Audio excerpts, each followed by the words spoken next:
Hey, what's up? What's happening? How's it going? Hope you're enjoying your long weekend here. Not over yet. Tonight, gonna be playing Sorcery Part 4. Pick up right where we left off. Sorcery Council should be here. It is 9 people, so we gotta make sure they're here. By the way, the Sorcery Council changes every week. I don't even know who's on it anymore. Sorcery Squad. There's one. There's one. There's one of the council members right there. Okay. Did you ever know? No. All right. Are you guys ready? You guys ready to get back into Sorcery?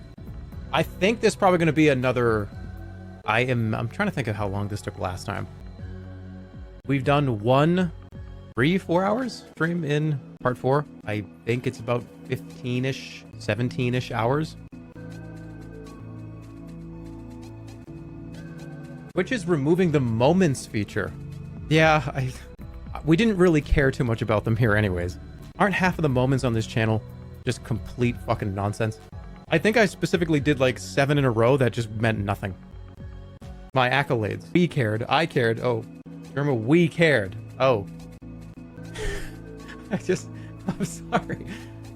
Tell me how you really feel. all 7. Oh my god.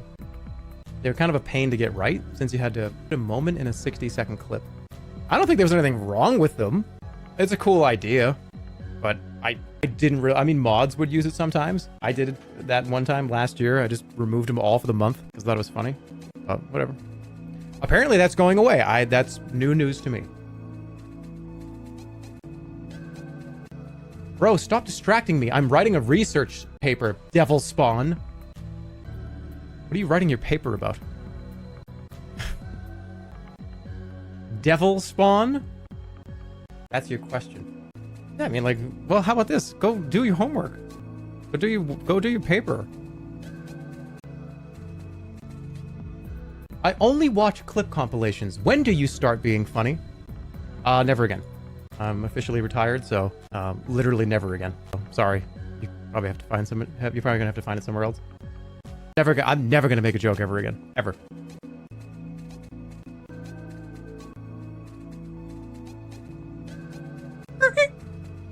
I still got it. I still got it. Ban that person for even questioning if I would make a funny noise. I know that's not what they said, but I don't care. All right, you guys ready? Remember, my mother got food poisoning. How do I help? Okay. First of all, it's sorry to hear that. Second of all, just if your mother yells down, I need a Gatorade, you go get the fucking Gatorade. You understand?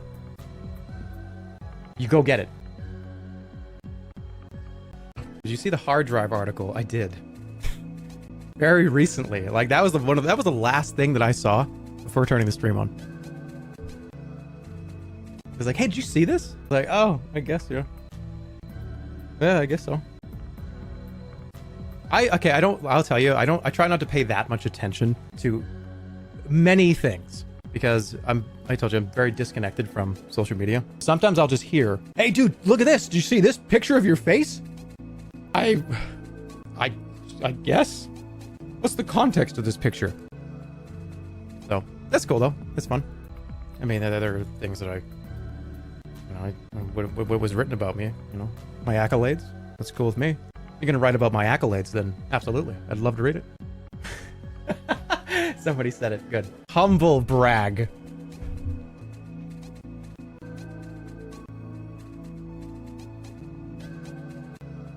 Do you feel like a celebrity? No. I don't fucking want to be a celebrity. No, we're not going to use that language. I am an e-clown, and that's it. I am a certified e-clown with my own certification. I certified myself. Call me that. Call me an e-clown. But no. I mean, I guess it depends. I try to stay grounded because I don't want to think of myself that way, because then it's like, Mr. Celebrity, look at me! No. No, I just make jokes on the internet sometimes. All right, you guys good? Let's go. They picked the worst picture for that article. You look deranged in it. Guys, there are no pictures of me where I don't look like that. Do you understand? I have never, in 13 years straight, I have never gotten in front of a camera that was taking still photography to use anywhere. Like, oh, hey, of course I had to get my headshots. I had to get my pictures taken. Every picture of me on the internet is of me sitting in a chair with a blown up webcam image, because it's always at the bottom of the screen, or it's running at such a shit bit rate that even when it is blown up, it looks terrible. I've never taken like real professional headshots.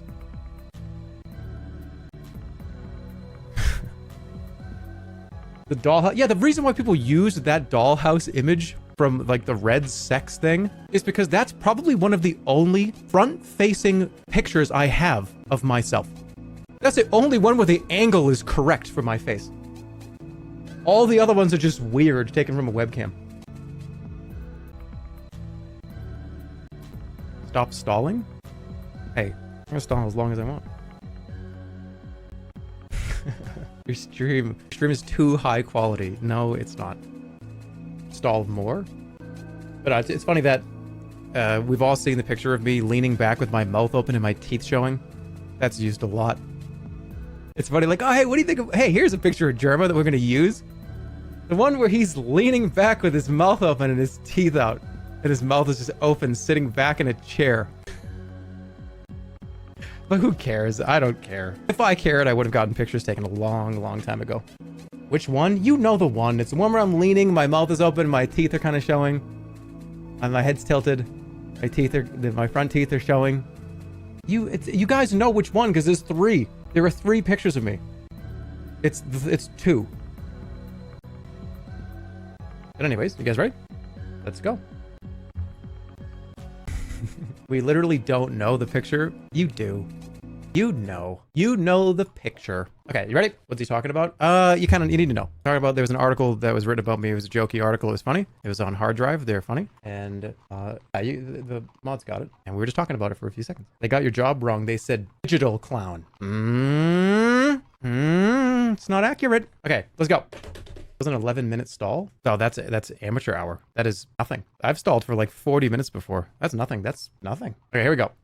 TLDR. Hope you're having a good weekend. Hope you're all right, let's go. I'm gonna go. All right, you emerge from the alley into the... Why did I need to stop to do that? You emerge from the alley into the edge of the main square. What happened last episode? Everybody. We got into...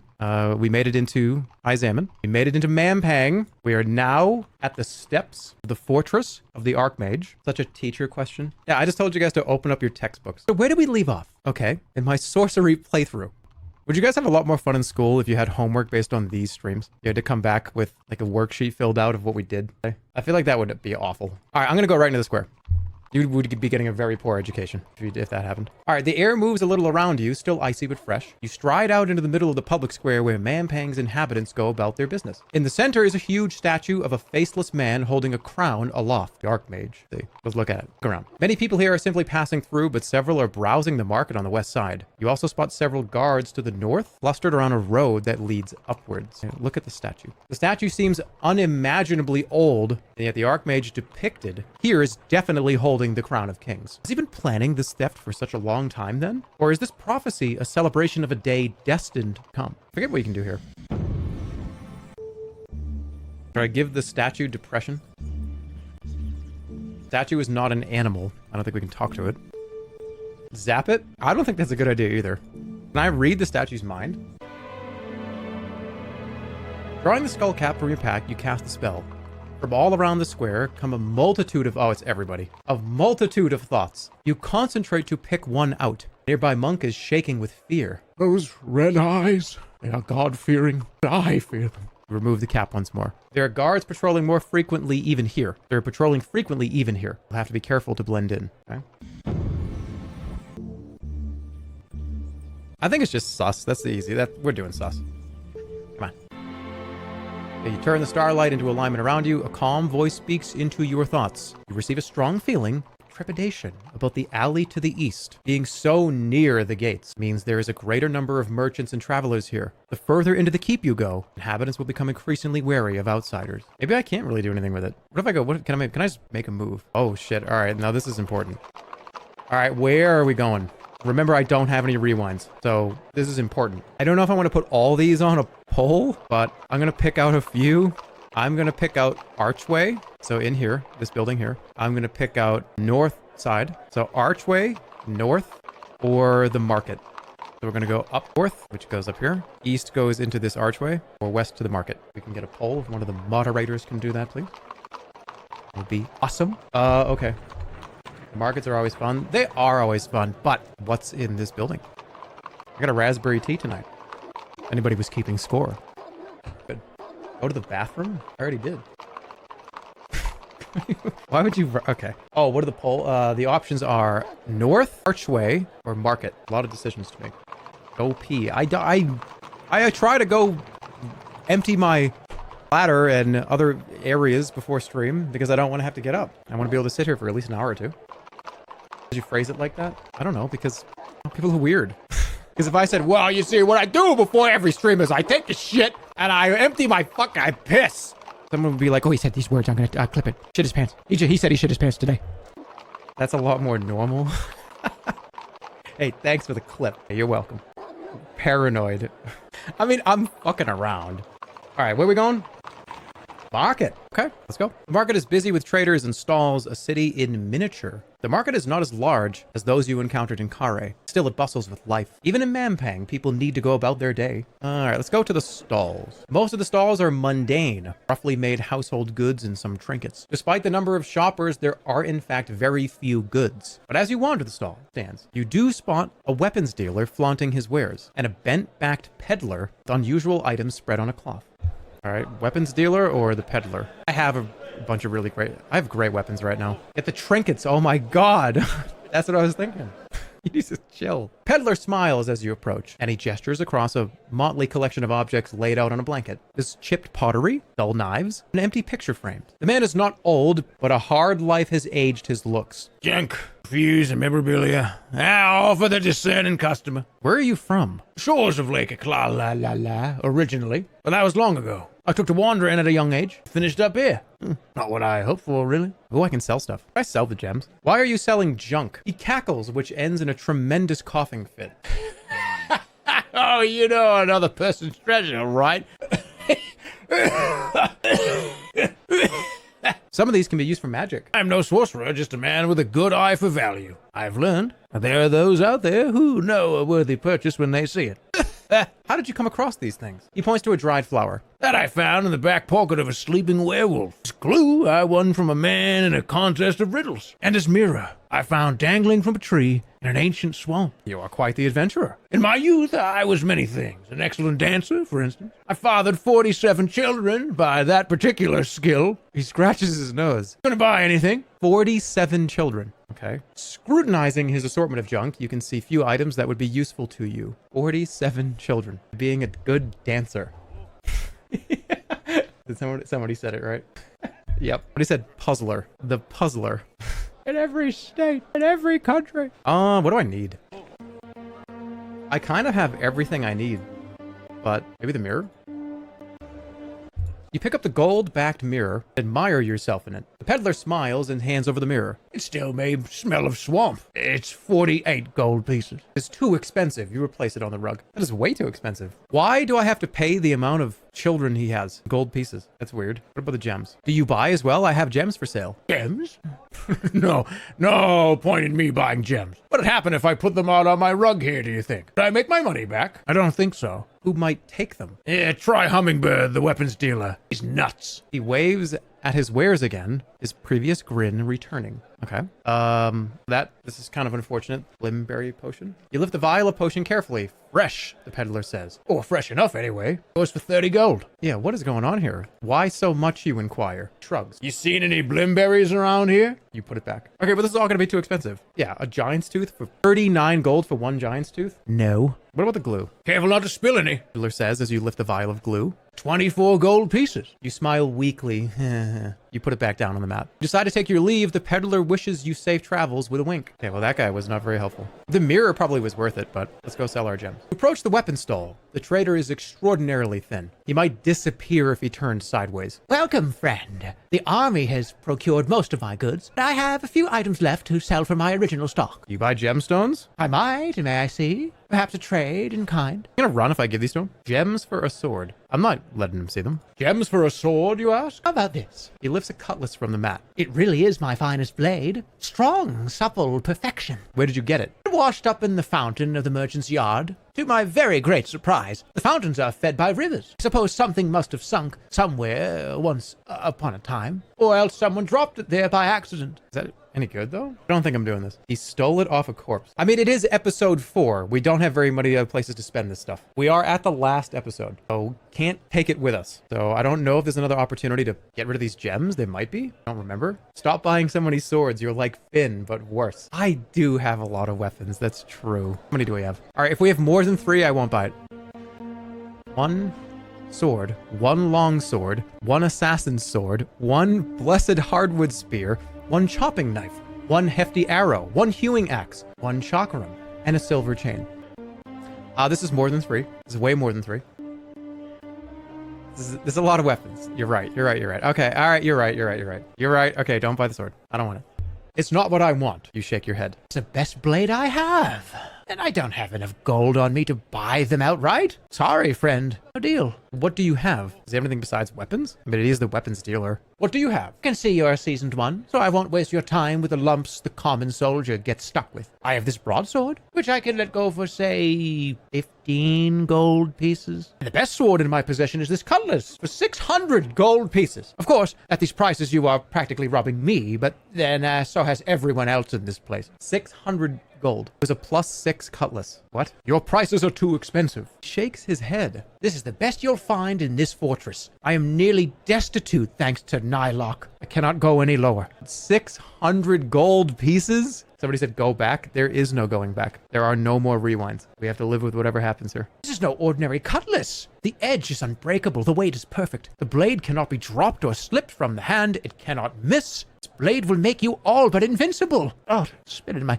It's pretty good, see? Pauses to wipe spit from his mouth. That's such a gross sentence. Give me a better deal. Friend, this morning a beast man was so upset about the price he threatened me with the very sword I was trying to sell him. I can see you have a lot to learn about haggling in Mampang. You've seen enough. You nod to the trader. Are you not from Mampang? There are safer trade routes, yes, I know. But as a bold young man, I heard that the Archmage was offering a fortune for weapons. The trader waves his hand vaguely. Outfitting a new army or something, I am not so sure. Of course, once I got here, well, what happened? Glances at a passing guard and lowers his voice. Snake Nylock would only pay me half and left me stuck on the wrong side of the wall. But what could I do? Try to leave. Some birdman would have no doubt swooped down and... quiet. Swooped down. That would have been the end of it. At least I'm in a state to appreciate my poverty. But what can I do for you? Nylock. He makes a rude noise. The Archmage's official merchant. She handles all the trade for Mampang. Not us. And he gestures to the crowds, but the fortress. The guard encampment around the tower. I suppose she's now chiefly interested in outfitting the army. The army? Oh, indeed. Though I couldn't tell you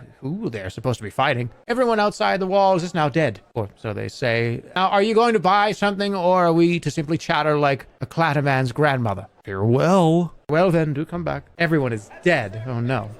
This is getting close to your Sheldon impression.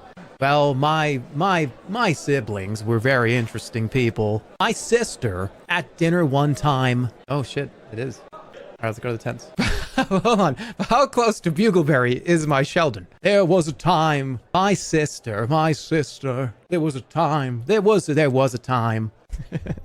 Or is it just the Joker? You'll never know. Omega Lel, stop. You can't write that and then say stop. All right, there are a few large tents set up and some stone buildings too. There's a hawker loudly proclaiming that mysteries and wonders await in his tent. In one corner, a long line of creatures queue outside of a low stone building. Fortune teller, the hawker, you're already here. Maybe I should just get a weapon.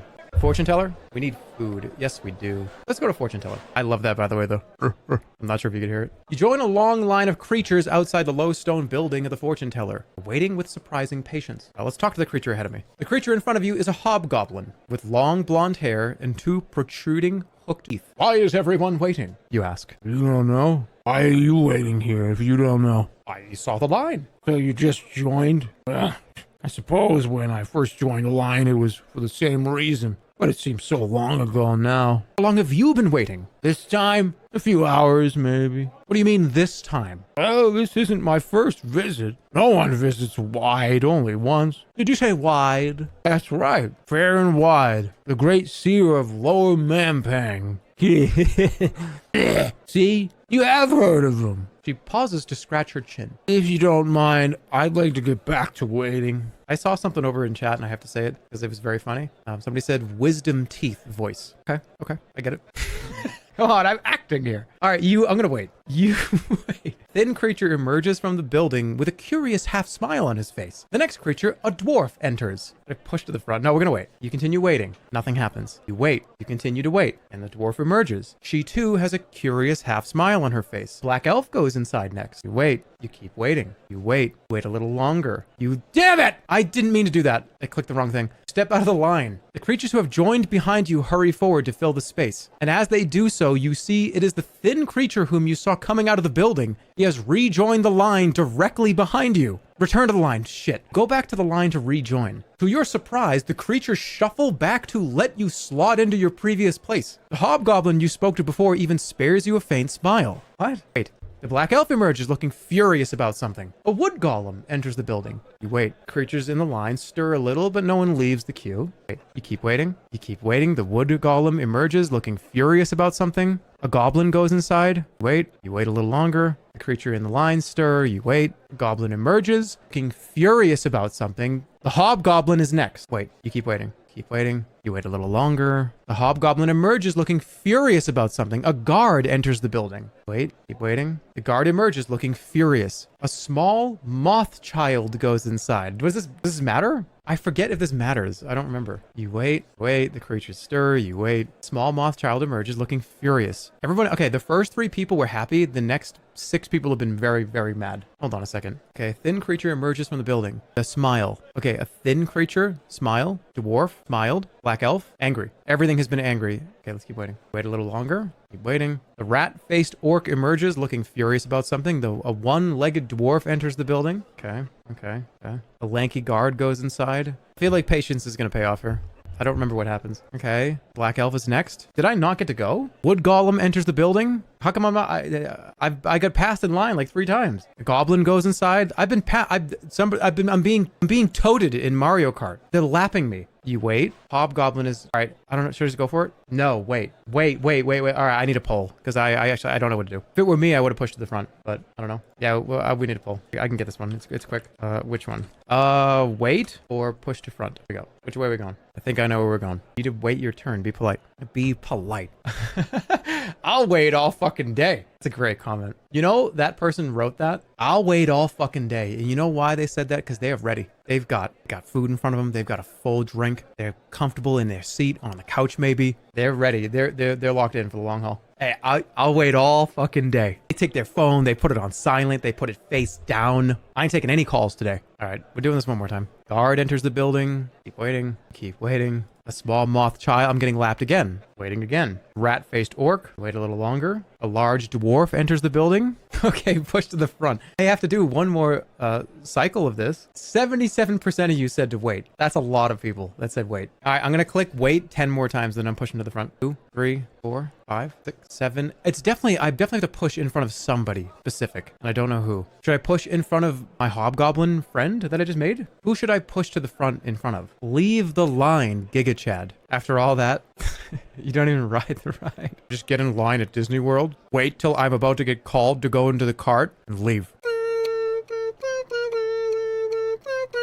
I'm just pushing to the front. There's definitely a rhyme to this. There's definitely I have to do this somehow. I don't know who I'm cutting in front of though. Cut in front of the moth child is what people are saying. Okay. You slip out of the line again, which closes up behind you immediately, and you walk towards the door of the building. A rat-faced orc stops you.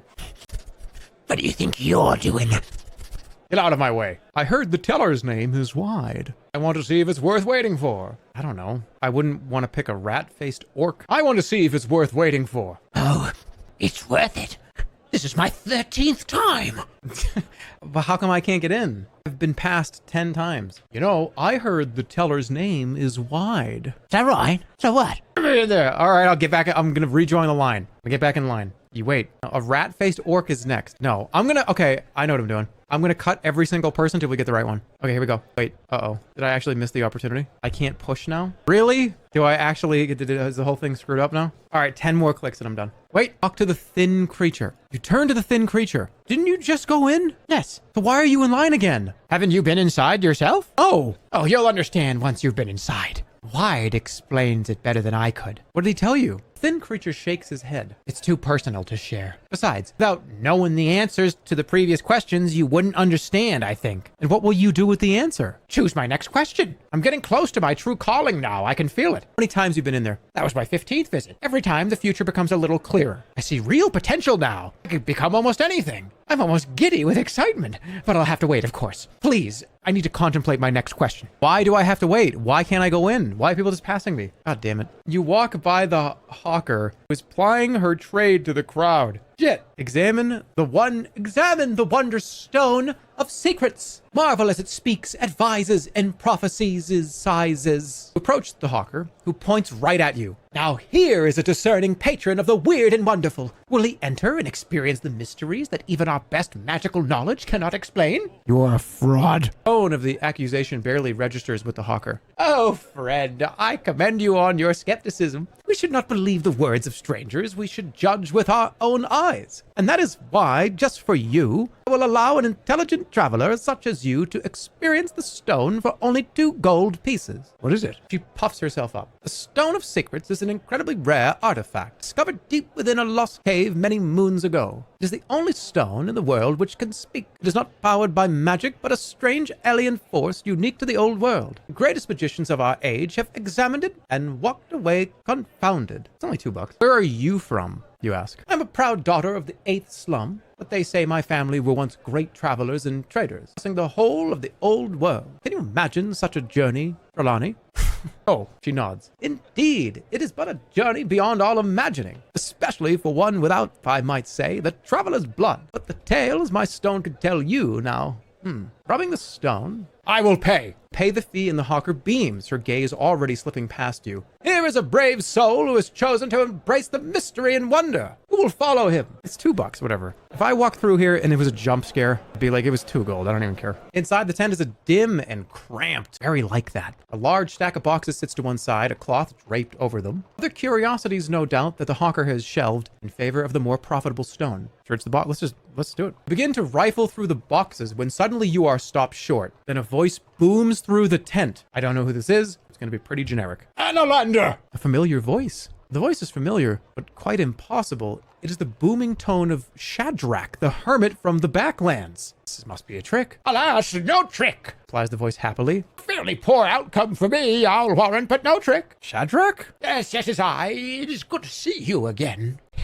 After a fashion, at least. What happened? I bound a piece of my spirit to this rock. A desperate move. Why? The Archmage's assassins found my cave. I was staked outside on a cross. My body is still there, wasting away. I was able to project a fragment of myself into this stone, another into a tree. You will not last long in there. True, I only saved a small portion of my mind, and the magic binding me to the stone is tenuous. I aid you. No, it is best you put me out of your mind. Your own task is all that matters. You help me. I only hope I can help. I am but a rock. The stone dulls in color a touch, as though it sighed.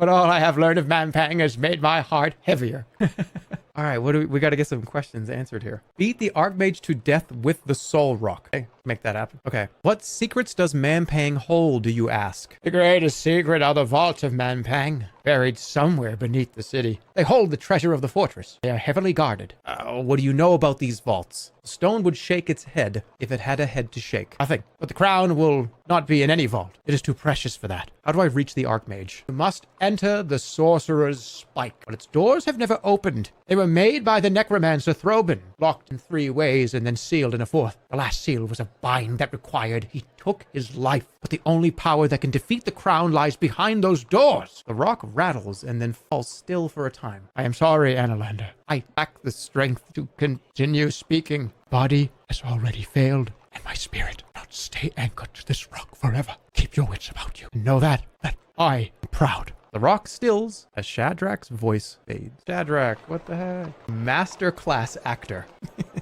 Acting. He does not care. All he cares about is acting. He doesn't even care. He's not even sad. He just wants to just acting. To be fair, I did finish that and was like acting. So I understand the criticism. Can you act like you care? Oh, all right. Throwing me a curveball there. Okay. Yeah, it's a tough one. Let's see if I can do that. That's a hard roll. That's quite a roll. I have to like care. Okay. Goodness. That's gonna be hard. All right. Outside the tent, the hawker claps you on the shoulder. Well, friend, did the stone unlock the mysteries of the universe for you? Did it dazzle your senses? Delight your spirit? Indeed, you're exploiting that creature.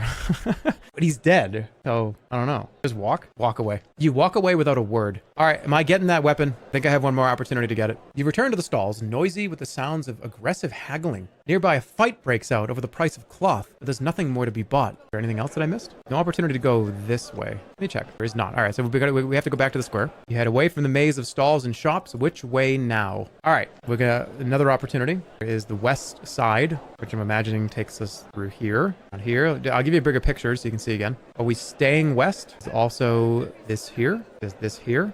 There's all this over on the eastern side. And there's actually the fortress itself, which is here. We're gonna go... I'm gonna make it pretty general. I can run the poll too. It's probably just way easier. I'll just do it very, very quickly.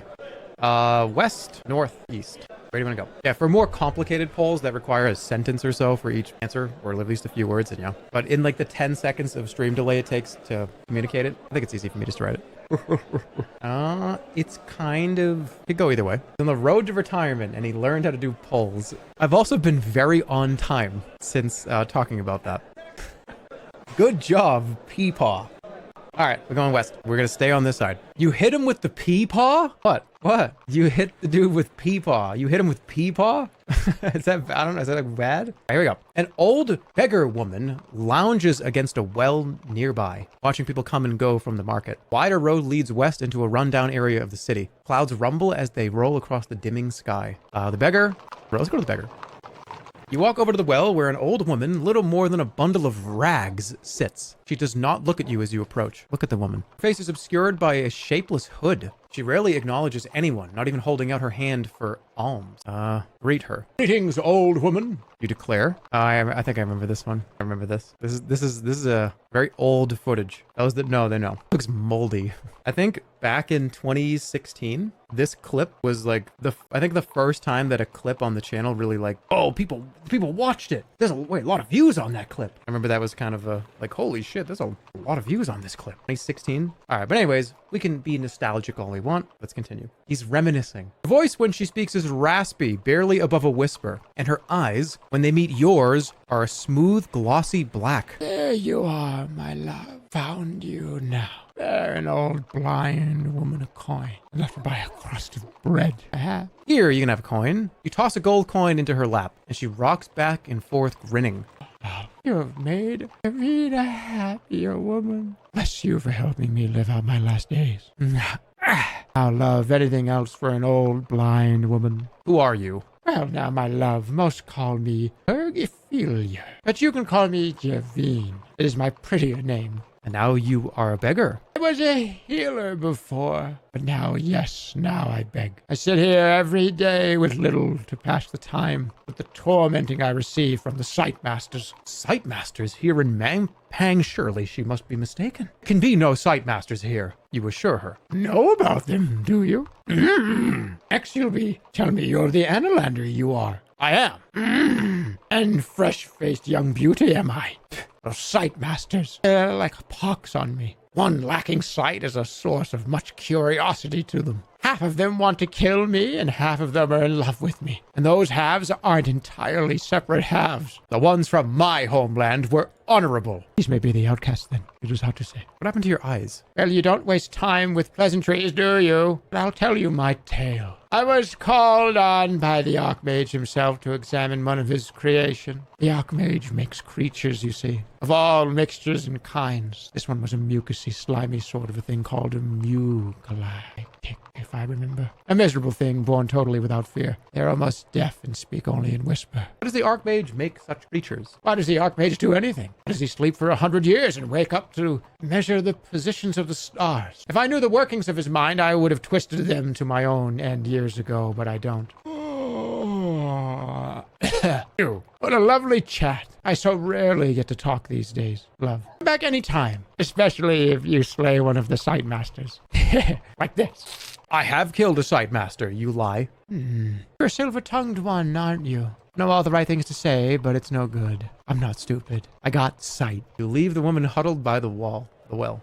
Why would you lie? I don't know. Didn't I? Oh, one died. No. One died in front of me. That doesn't count. We saw through your lie. Why are you taking credit for that? Well, I don't want to take credit for it. I don't know. We return to the west side of the square. Yvine appears to go back to sleep. A wider road leads west into a rundown area of the city. Sun is almost set and the sky has turned a deep purple. It'll be night soon. All right, we're going this way. You walk west out of the square following a wide road. Passes by a larger gate. Another night begins. You should try to find a place to sleep, especially on an empty stomach. Before you is a stone facade that stretches the length of the street. It needs to be closed for the night. Oh, it's nighttime. Arched windows are placed evenly, though several panes are missing. Worn steps lead to a door that is rather small for such a large building, but the doors are sealed fast for the night. Should I just sleep out here? You should just read a book at this point. I think that is exactly what we're doing. Sorcery is a book. It has been, its pages have been ported to a digital, but it's a digital book. What we're doing. You spend so much time waiting in line.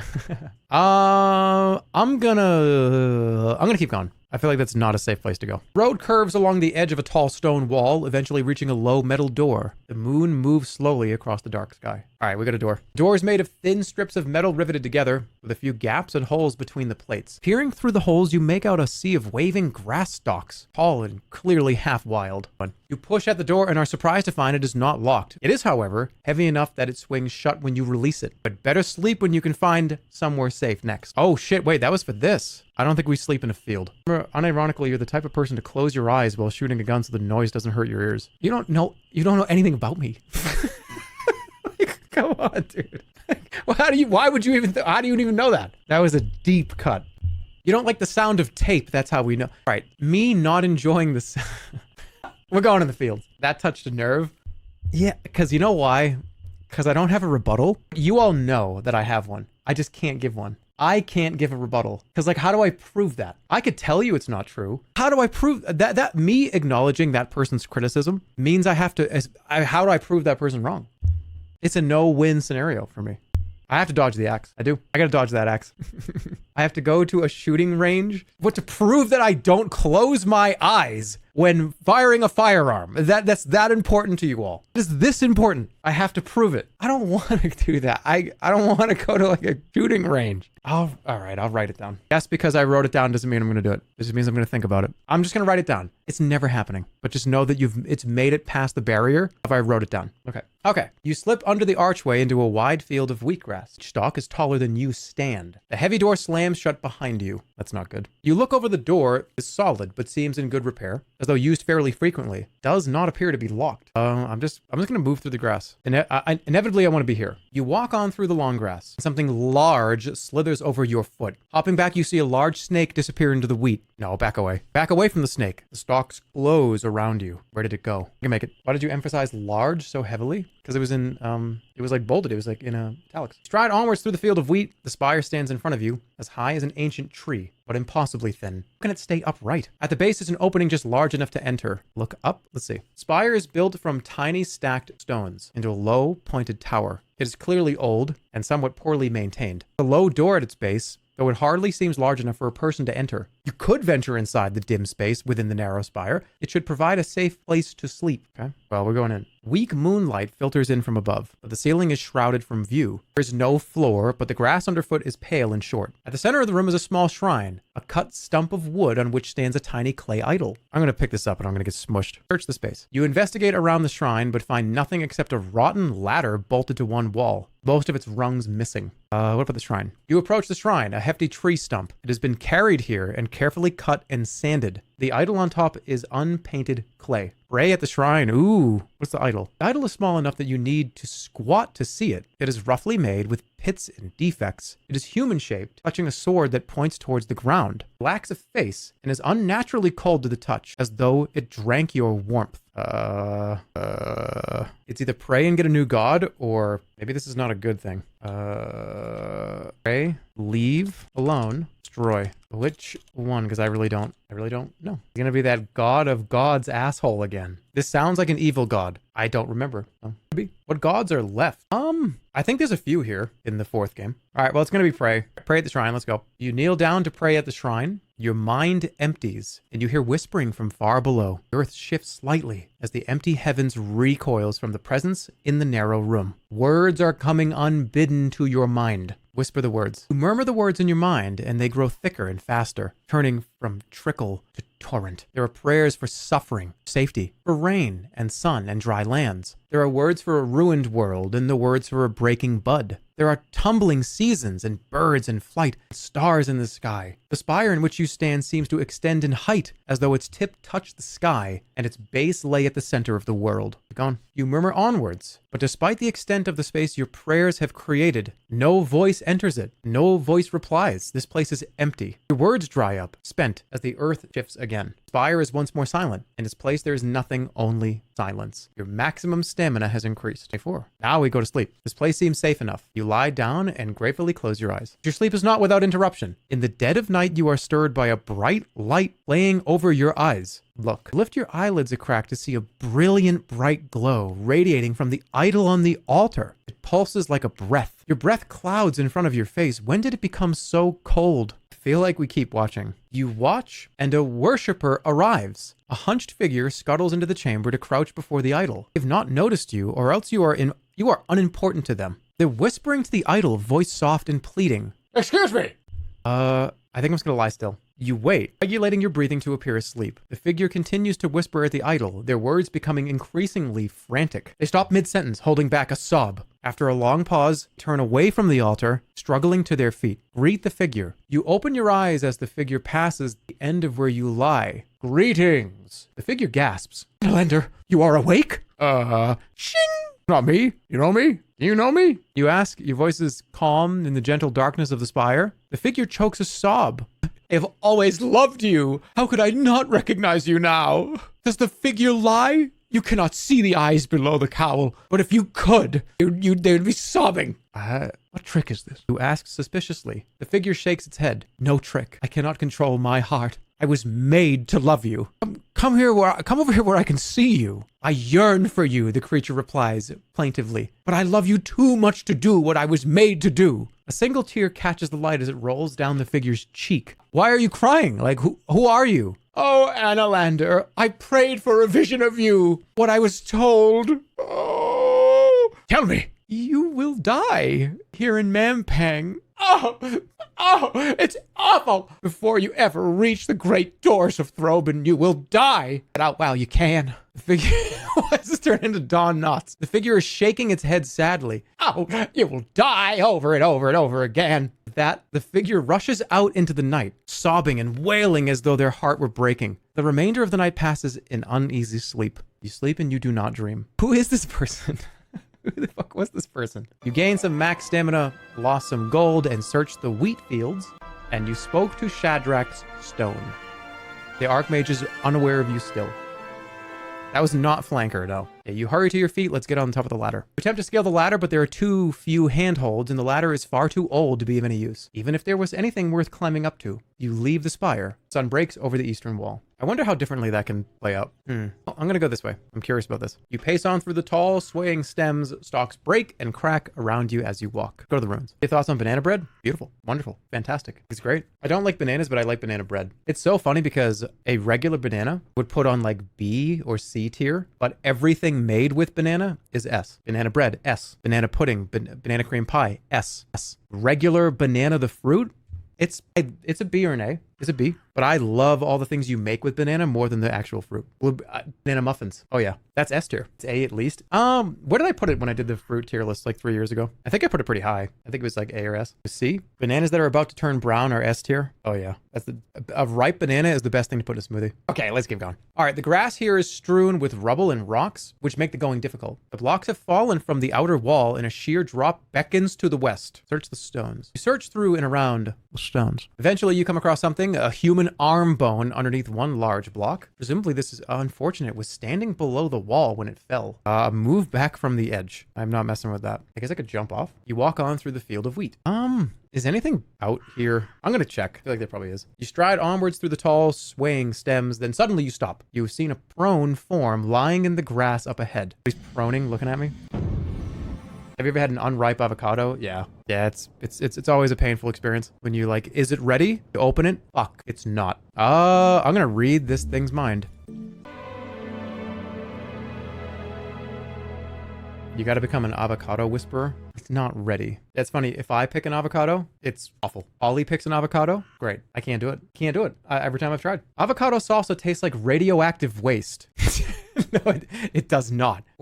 No, what? I'm seeing a lot of truths right now, and I have to disagree. Wait, what do you mean? Avocado salsa? You mean guacamole? Talking about guacamole? You mean like salsa that's, what do you mean? Guacamole's great. You know what? I didn't really like guacamole until 5 years ago. I like a chunky guacamole. I don't like smooth guacamole. It's too pasty, but big chunky avocados in the guac. That's where you got me. I'm there. I'm excited. What would you name your first child?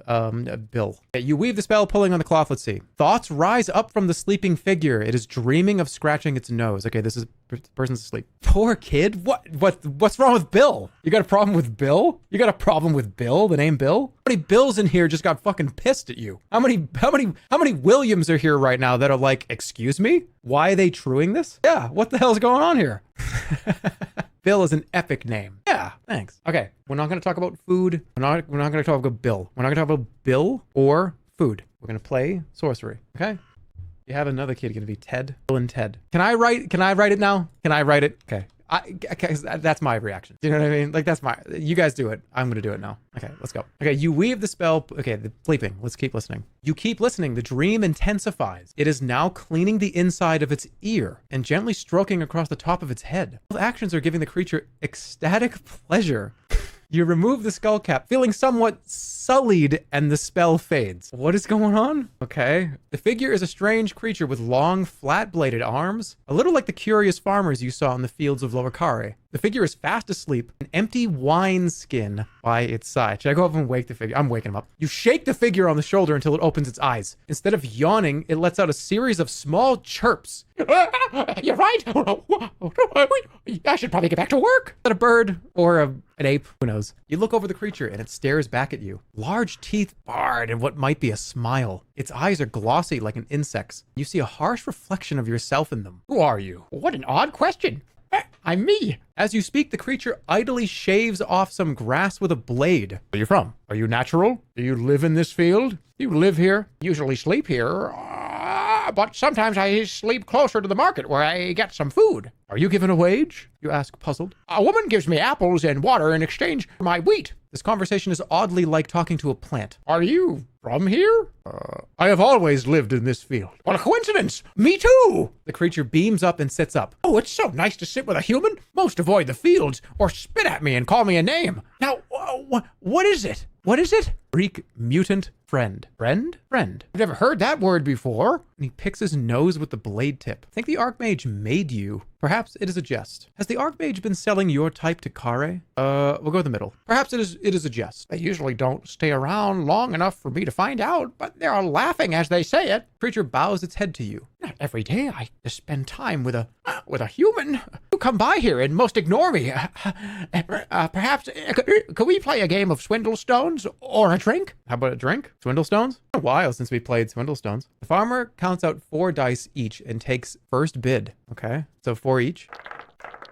Okay, I gotta remember everything about this game. Where do you live? Near the market? Okay, so I have to, I'm gonna say use 1. That means you have 1. Okay, then let's go with 3 ones. No, if he calls that, it's gonna be real. I say 4 ones. There are four ones. What do you think about that? Call it. Good. You have 1. Call it. Didn't even have, what? I got swindled. He had 3 2s and he's calling out 1s.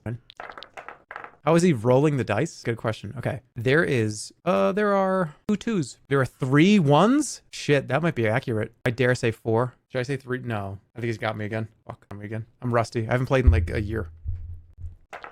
2s? Fuck. How? Okay. Can he see? How can he see mine? He keeps getting the ones that I have. What about 2 5s? 2 4s? All right, if you have 1 5, then I get it. I mean, 1 4. What? How do you not have this guy's crazy at this game. I can't even rewind. I got screwed so bad. Me having 3 1s and him having 3 2s, and he says he's calling out 1s in the beginning. That fucked up the whole thing. I'm just gonna make it up. I have 1 1, 2 2s. Okay, you have to have those. So should I just call him? That means he has to have 2 2s. Do I dare tell? No, I have to call it. I have to. He's making this up, or I mean, we lose anyways. Yeah, call it out, of course. This guy's hands have been fucking disgusting, by the way. These are disgusting hands to get. Just absolutely disgusting hands. Let's play again. Okay, this is good. There are 2 2s. Really? You think there are? I think there are 3 2s. 4 2s. Is he lying again? He's lying again. You don't have 2. What the fuck? But if I said 5 2s, he would call it and I would lose anyways. Because he knows. Let's go with 2 of these. What about just 2 1s? Something I don't have. 2 1s. Is he cheating? I think he's cheating. This guy's cheating. He's cheating. He's gotten this. He's known what I've had in my hand every time. Okay. I'm going to say there are 4 of those because I don't know why you would say that if you didn't think you had at least 2 of them. Call it. What the fuck? That means you have almost 3 4s are in your hand? No. This game is he's cheating. See, look, he's got, why can he see he knows what I have? All right, I'm going 3. No, you know what? Fuck you. 4 2s. Oh, you think there are 5 2s? There are not. Sorry. Here comes the comeback.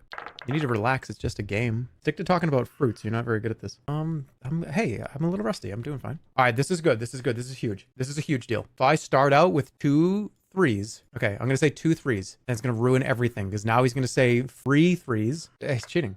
Or 2 1s because I have one of them. This is fucked up. I'm sorry. This is like the most ridiculous Swindle Stones I've ever played. This is actually cheating. Game over. The farmer shrugs. It is rather hard for me to roll, you see, but I do enjoy it. But another? How about 1 1? 2 2s. 3 1s. Oh, you piece of shit. Okay, he probably has 2. I don't think I can call him on that. I'm going to say there are 3 these. I have 2. He just needs 1. Reveal it. You definitely have 1. Show your hand. 2 3s. 3 2s. He knows what I have. He's cheating. He's literally cheating. Bad at bluffing. This isn't a real guy. I can't bluff a fake person. He's got computer knowledge in here of him cheating. I'm just gonna say something crazy. I mean, I'm just gonna call it because it's very high that he has 2 2s, but what am I gonna do? Oh, got 2 2s and 2 1s. 1, okay. There are 2 of those. I'll say 3. He's cheating. I've played this game 1,000 times. This guy's not. He's cheating. Watch this. Watch this. And he's gonna be like, oh, by the way, thanks for showing me all those 2s. And I'm gonna get the opportunity to shoot a lightning bolt at his head. I'm just telling you what the game is gonna do for us. That's what's gonna be presented to us. There are 2 1s, 2 2s. Get out of here with this shit. Get out of here with this. I'm gonna try one more time. Oh, I do love this. He's probably stealing shit from me while he cheats. I don't even care because I have to beat the cheater. I have to beat the cheater. 2 2s. Yeah, I wonder why. You know what? Let's just go with 4 2s. 4 2s. What are you gonna do about it? Okay. Well, you're a liar. This motherfucker, I swear to God.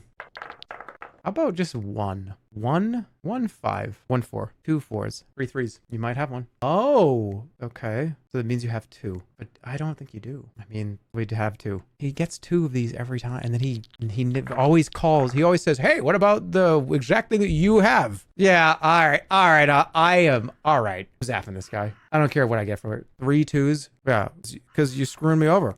I can't win like this. 2 2s. All right, how about 3 2s? I mean 3 1s. Yes, he's gonna have 1 this time. Oh, when you can only mess with 1 die, it's not so easy, is it? Well, okay, if you have 1. All right, so let's go with 2. I'll throw this right back at you. Let's go. Okay. Somehow I'm clawing this back. Okay, there's 1 1. 2. Okay, you have to have 2 4s, which is there's no way. Oh my god. Cheating. The farmer offers you an apple as a token of appreciation. Creature offers you a dark purple drink, which it insists is simply water. It smells awful. Why would I drink this? You take a drink. It tastes like the sewers beneath Kare, but afterwards you feel strangely refreshed. I am very careful about what I drink. No ale or strange potions. Only pure water for me. You elect to keep going. The farming creature nods to you and scurries away across the grass. The air stirs a little, cold, but fresh. Fuck that guy. You pace on through the long grass. The stalks nearby shiver, and then the snake you saw earlier bursts up. You twist away as it rears up and goes for your neck, and your blade is out before it can disappear again, and you track it with hawk eyes. You have fought larger serpents than this one. I'm gonna burp. Can I talk? You always try the talk, right? It's rap, right? Sharpen. Zap is probably going to light the whole field on fire, which I don't want to do. Ooh. Law. Control non-intelligent creatures. Is a snake smart? Find out.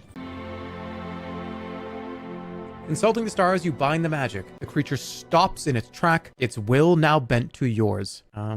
Kill it? I'm going to send it away. In a moment of conscience, you send the creature away. Your grip on its mind fades as it escapes into the grass. The grass waves and wafts around your feet. This could be a bucolic paradise if it wasn't for the looming ghoul of the sorcerer's spike to the east. A few clouds drift across the sky. Should I just keep going? You move onwards through the field of wheat. You almost trip over a half-rotten tree stump, lost in the long grasses. A low murmuring comes from inside the ancient wood. Already in the tree? Squat down and peer at the stump. A bee crawls from a crack in the wood and takes off into the air as you watch. Why would I split open the beehive? Fucking Starlight Kid, bucolic kid. What? Good for science? With your sword, you pry open a section of the wood, and 100 bees spill out in a sudden angry swarm. They whip around in furious clouds, searching for their attacker. Run from bees. I'm the Archmage of Mampang. I know there's an assassin to come and get me. I know he's tracking through the universe to find me. Is that out there in the weeds out there in the wheat? Is that Frank out there? No, who's that? No, being swarmed by bees. That's my attacker. Oh, okay. I'm in deep trouble. I think I'll be fine. In fact, I'm going to keep the windows open. I was going to look in the trunk.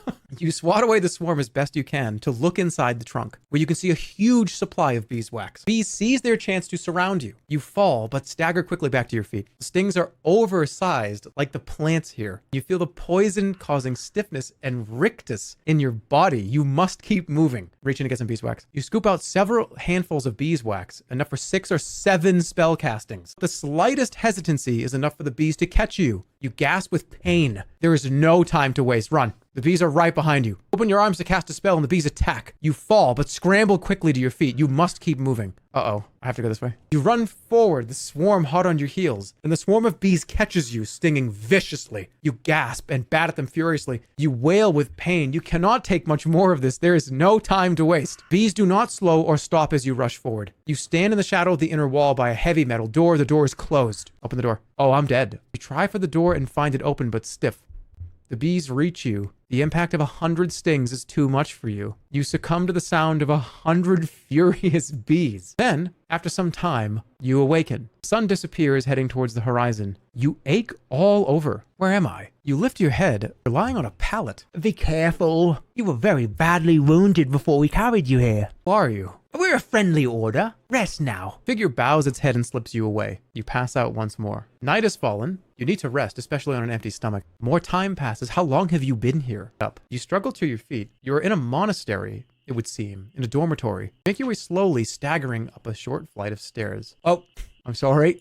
I thought we were in the larder. I thought we were that other person. Sorry about that. Changing voice now. Sorry about that. Your footsteps echo on the cool stone floor. As you emerge into a wide hall, pews line one side, and an altar is in the corner. It's rest. You take a moment to rest on one of the stone benches. It is a peaceful spot, perhaps the most peaceful in all of Mampang. All is quiet in the chamber. You could explore the monastery further, or go out into the streets. I think we're going to explore. How about back in the dormitory? So I didn't die, that's cool. Head down a short flight of steps into the dormitories unseen. You're back in the dormitory where you nursed back to life after your encounter with the bees. The cots are filled with sleeping bodies. Go back to sleep. Look at the monk's habits. One of the habits looks to be your size. It has a large hood which will hide your face well. Put it on. You gather up the monk's concealing habit and quickly pull it on. Disguise. You will now pass as a monk. A sense of great calm descends upon you. Sleep. Trusting that your habit will keep you out of trouble, you stretch out on a berth. Laying your pack down, you try to stretch out under your habit despite the uncomfortable floor. You're not eaten today, but I do have food. How?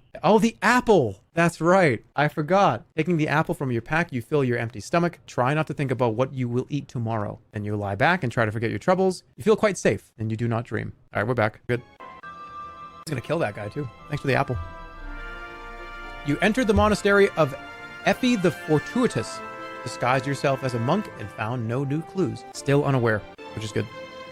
You wake refreshed and sit bolt upright as you find 6 monks sitting around the bed, watching you intently. As your eyes open, one punches the air and the other shakes their heads. They exchange a few coins, nod to you, and then move away. With slow, solemn paces, you make your way back up to the steps. They're betting on if I was going to wake up, I think. Oh, I don't want to spoil anything, but I like this is a good part of the game. You head back to the main chamber. Chanting fills the space. Listen to the singing. You pause for a while to listen to the singing. It's a strange tune. Restless, sometimes harmonious, but at other times horrifically atonal. It is as though all the singers are singing their own songs, letting them coincide or conflict as luck would have it. The effect is rather unsettling and not especially pleasant. Monks move this way and that about their business. Time to make a choice where you will go. Let's go on the altar. You move closer to the altar and the pews. Some kind of service is going on. Monks are clustered in groups, chanting in a slurring monotone. A monk in bright red robes, the abbot, stands with arms outstretched. Let's watch the service. You stand and watch the service. The chanting is odd, droning buzz lacking discernible phrases. You catch snatches of what might be words, but they sound like a strange imitation of language. Some monks are jovial, whispering to each other and jostling, but others are solemn. Should we go back to bed? Snooze. I'm going back to sleep.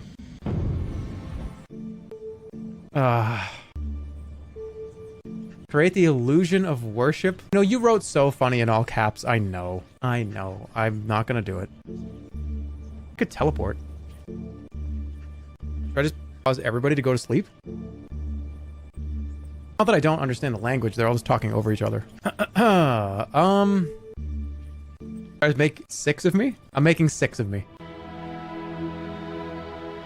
You gather the stars into your design around you, and 5 clones step out from behind you, forming a semicircle. The 6 of you sit side by side quietly. See how our numbers have swelled. The abbot declares as he looks around the room. The abbot, his bright habit distinguishing him, stands placidly at the front of the room. The altar near him is covered in bronze, its top battered and pitted. Atop is a small bowl and a set of metal dice. The chanting peters out, and the abbot smiles. Brothers and sisters, we give thanks to Effie. We meditate on the changes and chances that fill our lives. We give ourselves over to the dice roll, to the risk, and let her nudge as she sees fit. He gestures to a monk who approaches the altar. Sister, it is your day to roll. Right. A monk approaches, grasps the dice, and then tosses them across the altar with a clang. The abbot considers the dice and tuts. No luck for you. Half rations for a day. Think upon this chance.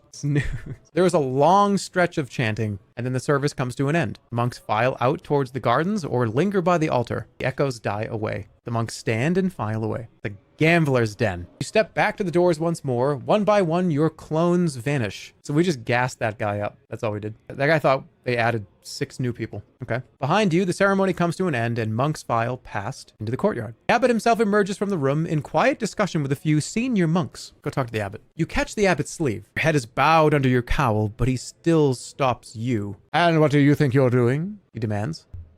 Contemplating. It's not what you think. Mother, look over there. Contemplating. You reply. What so? Contemplating what? Sound of my footsteps, the rhythm of my breathing, the cracks of the stone. All right, which one of these is gambling? Which one of these has a range? We cracks, right? Like how many cracks will happen in the... I feel like it's probably stone. The cracks of the stone. They are indeed profound. But he wags a finger. You cannot fool me so easily.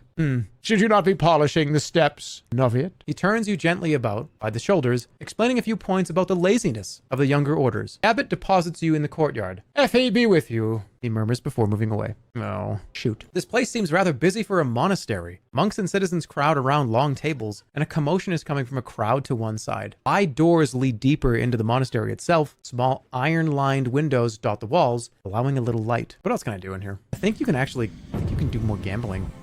Let's do it.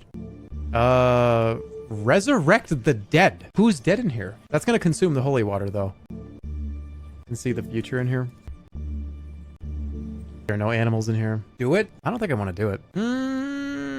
I think I'm going to use diplomacy. Most of Effie's monks are gambling or betting in one way or another. One stands on one leg while another counts seconds. Opposite, two monks stand under a tree, guessing when a particular leaf will fall. Along a far wall surrounded by many spectators is an intricate race course for rats. Oh, the rattle of dice and the grumble of betting comes from a side chamber. The rat run, the dice chamber, or the hall. Let's go to rat run. You walk up to the rat course, elbowing your way through the crowd. 4 rats are hurrying through an assortment of turns and obstacles, trying to reach a molding morsel of cheese next to a spike at the far end. A monk with scars on his face directs the proceedings. The scarred monk looks up at you. It's a bet. I have questions. Ask away. Are the rats magical? Why do you gamble so much? Do the rats enjoy racing? What can I win? Are the rats magical? But no. Why would we use magic rats? They just run, after all. What a horrible idea, anyway. A magical rat. Why do you gamble so much?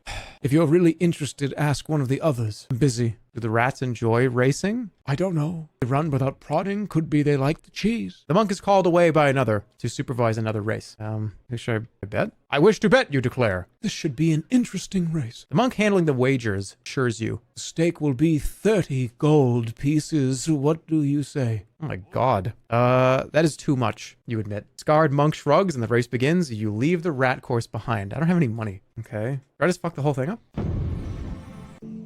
Doc is heal disease. What about seeing the future? Oh, if I win the bets or not? Okay, fine. You sit cross-legged on the ground and put your palms on the orb. You craft the enchantment and everything. Imagine using this. You see yourself laying down bet after bet against a table full of scurrying creatures, but without rhyme or reason. Days seem to pass, and you grow thin and haggard, the crown forgotten in an ecstasy of gambling. The vision, a rather puritanical one at that, fades. Wait, if I gamble, am I gonna just get stuck here or something? Okay, what else can I do? You need to talk to the rats. Maybe I could. Am I within a certain distance? Taking the wig from your pack, you wear it and form your spell. There are no animals around to talk to, but from the rat race course, you can hear a tiny voice. Win again! The cheese is mine, you bumpkins! It seems the gambling at the monastery goes on even in the middle of the day. I win again. The cheese is mine. Okay. Even the rats are gambling. I don't know if I can do very much besides throw a fireball, so I don't think I'm gonna do it. What about how?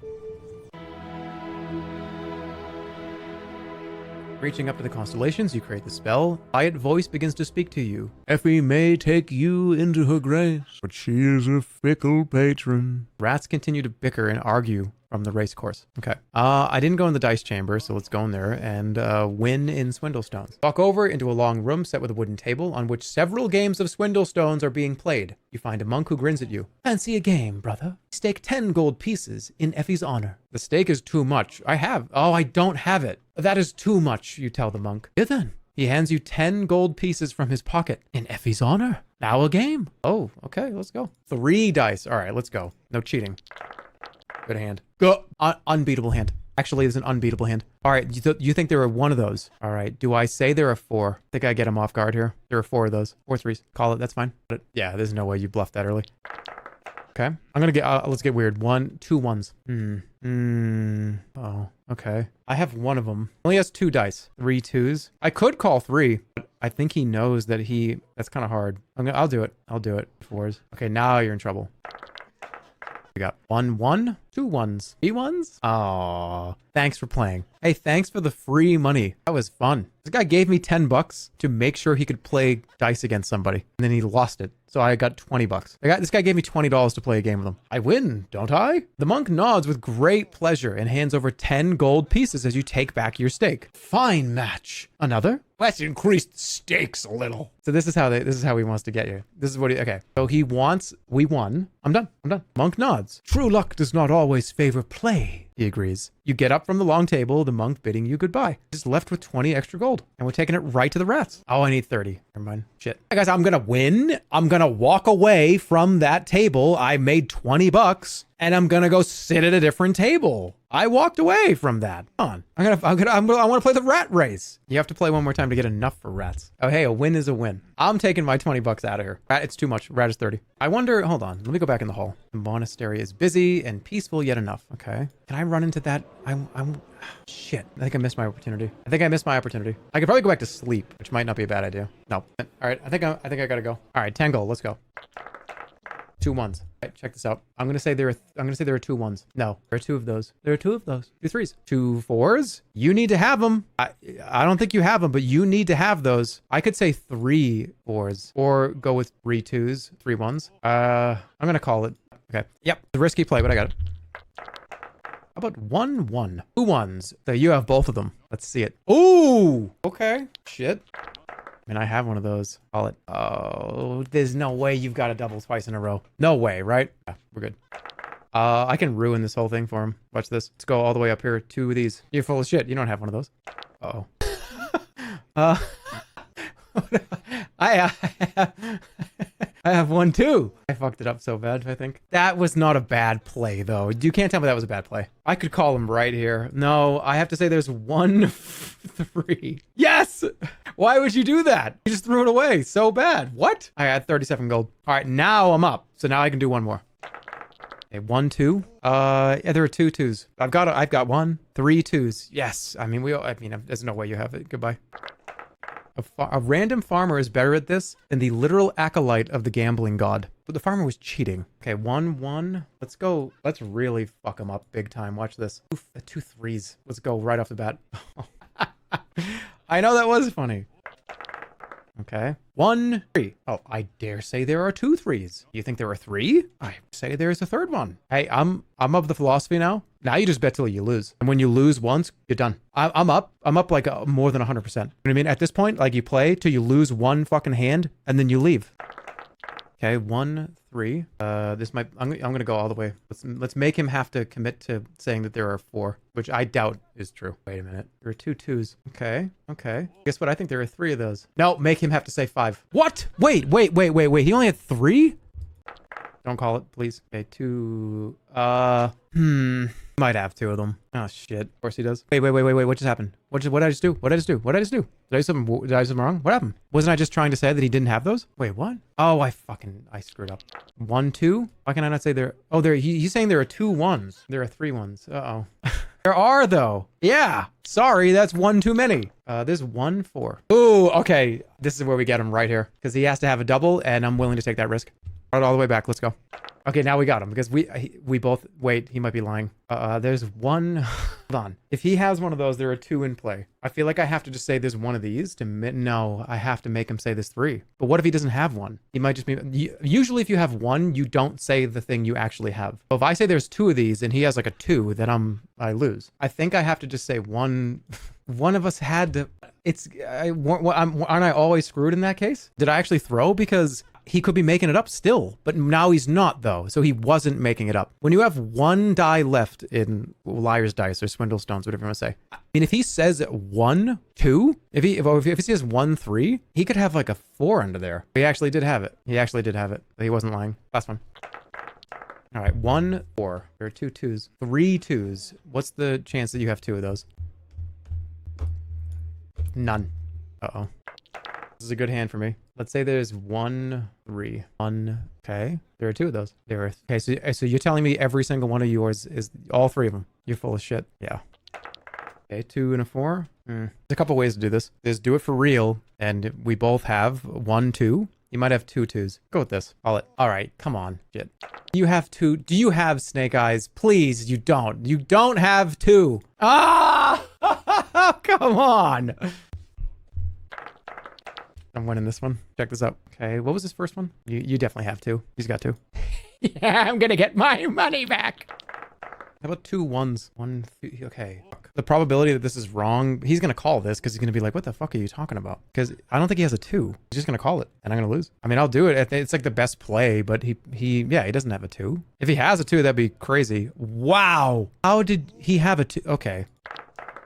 All right, we got the money back. 1-1. Well, I dare... Wait a minute. He could be lying, but let's just call him out on it. There are 2 1s. Call it. That's fine. There cannot be 3 1s. It's physically not possible. We'll take my money back, please. Okay. Hey, look at that. We're exactly where we just were. Can you lend me more money? Can you lend me more money? I cannot. Effie does not wish us to be generous. His generosity defies the action of luck. Okay, that was fun. The monk nods. You get up from the long table. You bid the monk well. So I just want to make sure I get this clear with everybody here watching. The whole idea was everyone was like, get up. No, stop gambling. Get up from that table. Get out of here. Get up. And now bet even more over there, is what you're saying. The price for entry is 30 gold over here. It's 10 over there. Okay. You head back to the rat course. Spectators stand either side, gripping money. The scarred monk greets you. Bet, I hope. I wish to bet. This round will be an odd round. Monk handling the wagers assures you. It's 30 gold pieces. What do you say? An odd round. I watch one. We're gonna pass. You decline to bet and the race goes on. Rat you had your eye on loses by inches. Next round starting soon. You in for this one? 30 gold pieces. What do you say? You place your coin on a promising looking rat. The 4 rats shoot off, climbing a steep hill made of wood and paper. Your pick stumbles near the top. The rats then jostle through a narrow tunnel and your favorite nearly gains the lead. The rats round a sharp corner and then rush towards the finish line. Yours looks confident as it nears the end. Oh, it's hard to tell with a rat. The rat comes in. It scurries across the finish line with no room to spare. The monks groan as the race ends. The scared monk hands you over your... I won!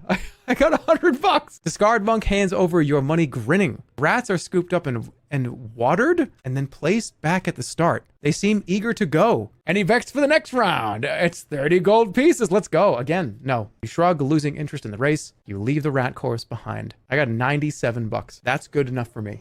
I just have a question. My question is, how high are the stakes? In the Swindlestones gambling room. I just have a question. You had 7 before betting. I did have 7 gold before I came in here. There's a monstrous increase. I'm gonna just take it and leave. You make your way down the steps and out of the yard. Time to leave. Back out to the road. All right, I'm gonna go be right back. I'm gonna refill my tea and I will see you guys in a few minutes. Be right back. Sorry, I made a tea a little bit. I'm back though. Stop. I took a little extra minutes. Refunded. What are you betting on? What happened? You guys making bets on when I was if I was gonna come back?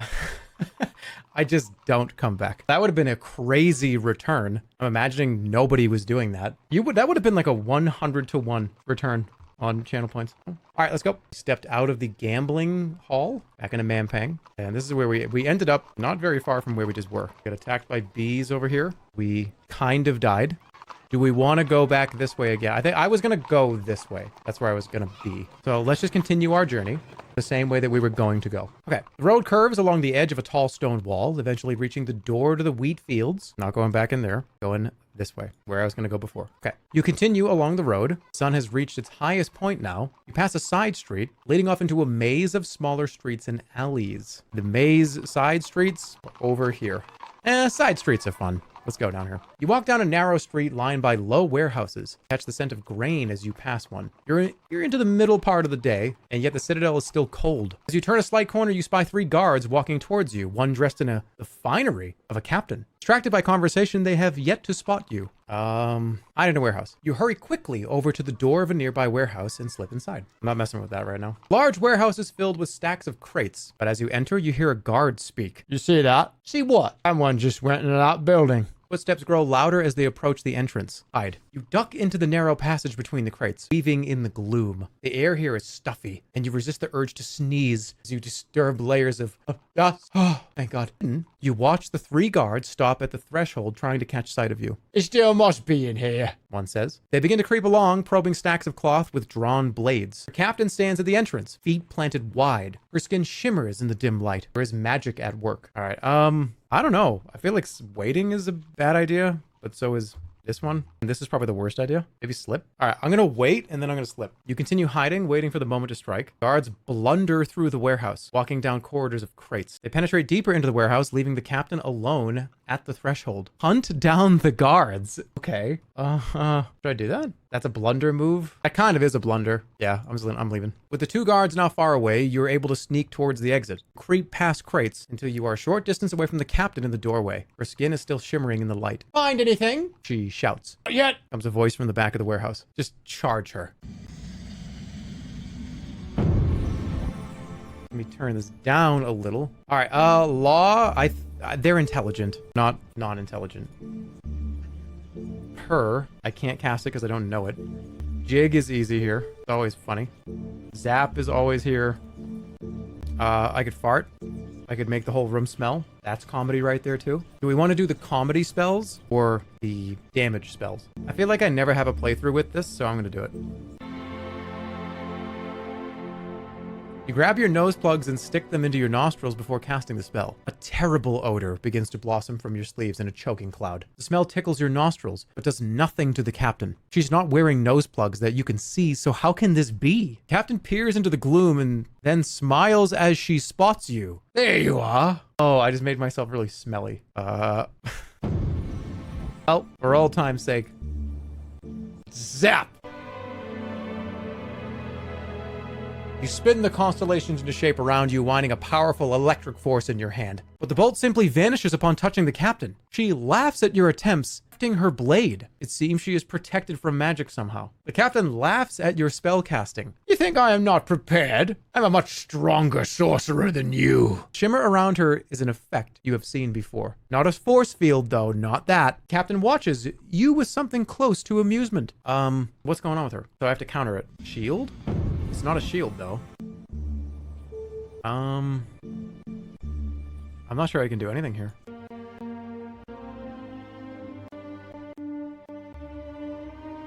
I don't think there's a mini-might here.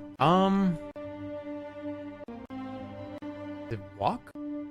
Check the spell book. Oh, here we go. Not Zen. Not Doc.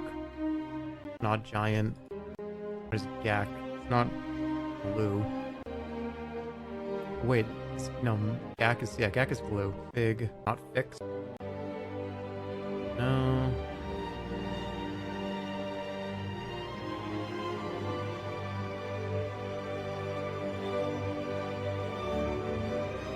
So what spell is she using?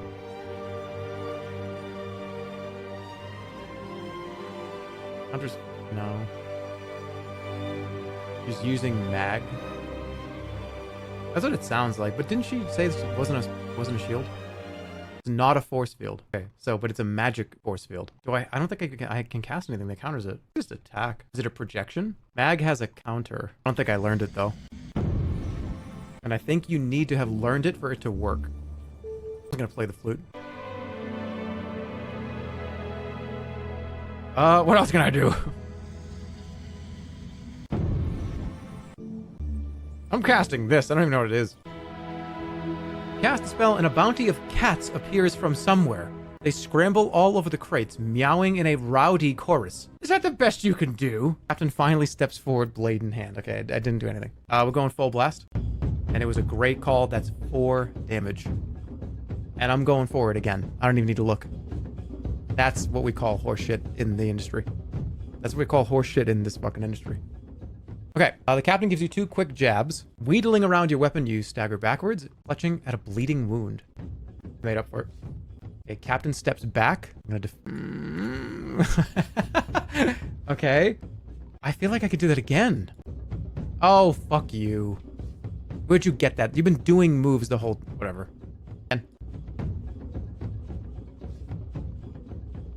I'm being so greedy. And look at that. Look at that. Look at that. That's so stupid. Actually stupid. I lost so much health. I want to do it again.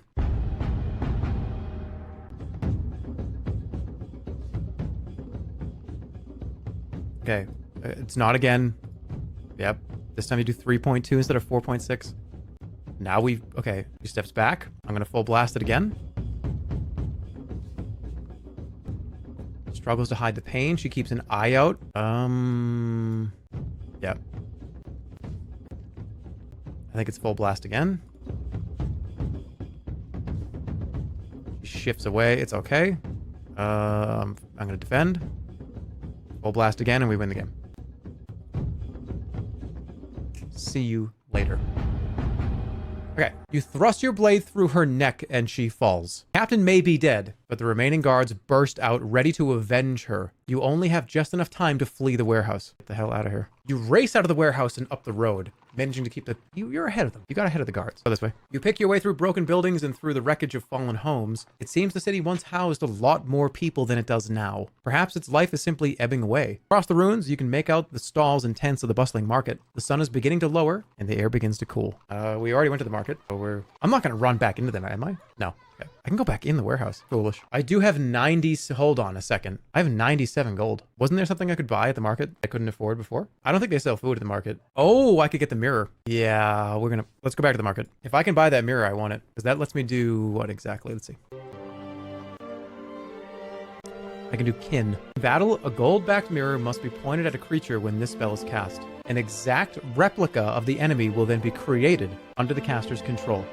However, should either creature die, both will disappear. I think that's worth it. That's amazing. Yeah, it's like 40 gold. I can afford it. I'm gonna get it. Whoa, where did we just go? It's up here in the stalls. Peddler? All right, I'm back. I want that mirror. 48 gold pieces. This is so annoying that I have to pay that much, but I want this. And do I have glue? Oh, no, that's not. I'm done. Yeah, and I'll get the cutlass. What do you have? I will take the broadsword. I don't want that. He already sold it. He doesn't have it anymore. Well, that's not good. Okay, well, go this way. Which way now? We've been here. We've seen most of this part of the city. We have the right side here that we haven't done. We have in here that we haven't done. And this is going through the front door, the archmages. Didn't do this over here. There's still a lot over here as well. I'm going to complete the western side. The monastery is closed. Need to get food. I don't think anybody sells it. At least not right over here. I have a blimberry potion though, don't I? All right, we're not going to get trapped over there. We're going to go this way. The road leads away towards a ruined portion of the citadel. The night air is cold.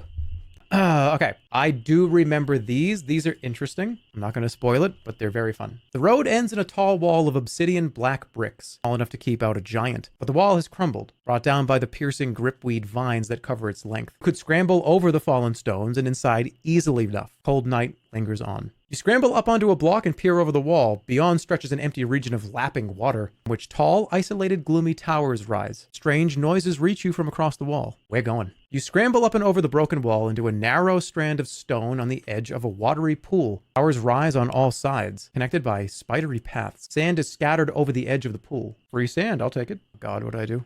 You scoop up a couple of handfuls of usable sand. The path between the towers awaits. You leave the shade of the wall and follow the stepping stones out across the water. Everywhere the signs of ruin abound. Beads crack the stones, turret roofs and buttresses have collapsed into heaps. Why has the Archmage allowed such ruin? Surely the rumors of his death cannot be true. What is this place? Looks like no part of Mampang you've yet encountered. The air itself is somehow different. There is a tension here. The air itself feels tightened, though the world is stretched thin here. A taut drum skin pulled over a too wide a frame. It feels as though the tiniest step might unleash a powerful rupture. Look at the stars. You look up for the stars but can't find anything. The starlight seems to bend and divert before it can reach you, as though it's being funneled away. What is happening in this place? The path splits here, with the shortest way leading up to an arched doorway in a nearby tower. Okay, what's in that tower? You look over at the nearby tower. It is squat and ugly. A low, slightly squalid archway leading inside. I'm gonna sleep here. Putting down your pack, you try to rest despite the cold. You have eaten nothing today. You have no provisions. Only 2 vials of blimberry juice. I will take a blimberry potion.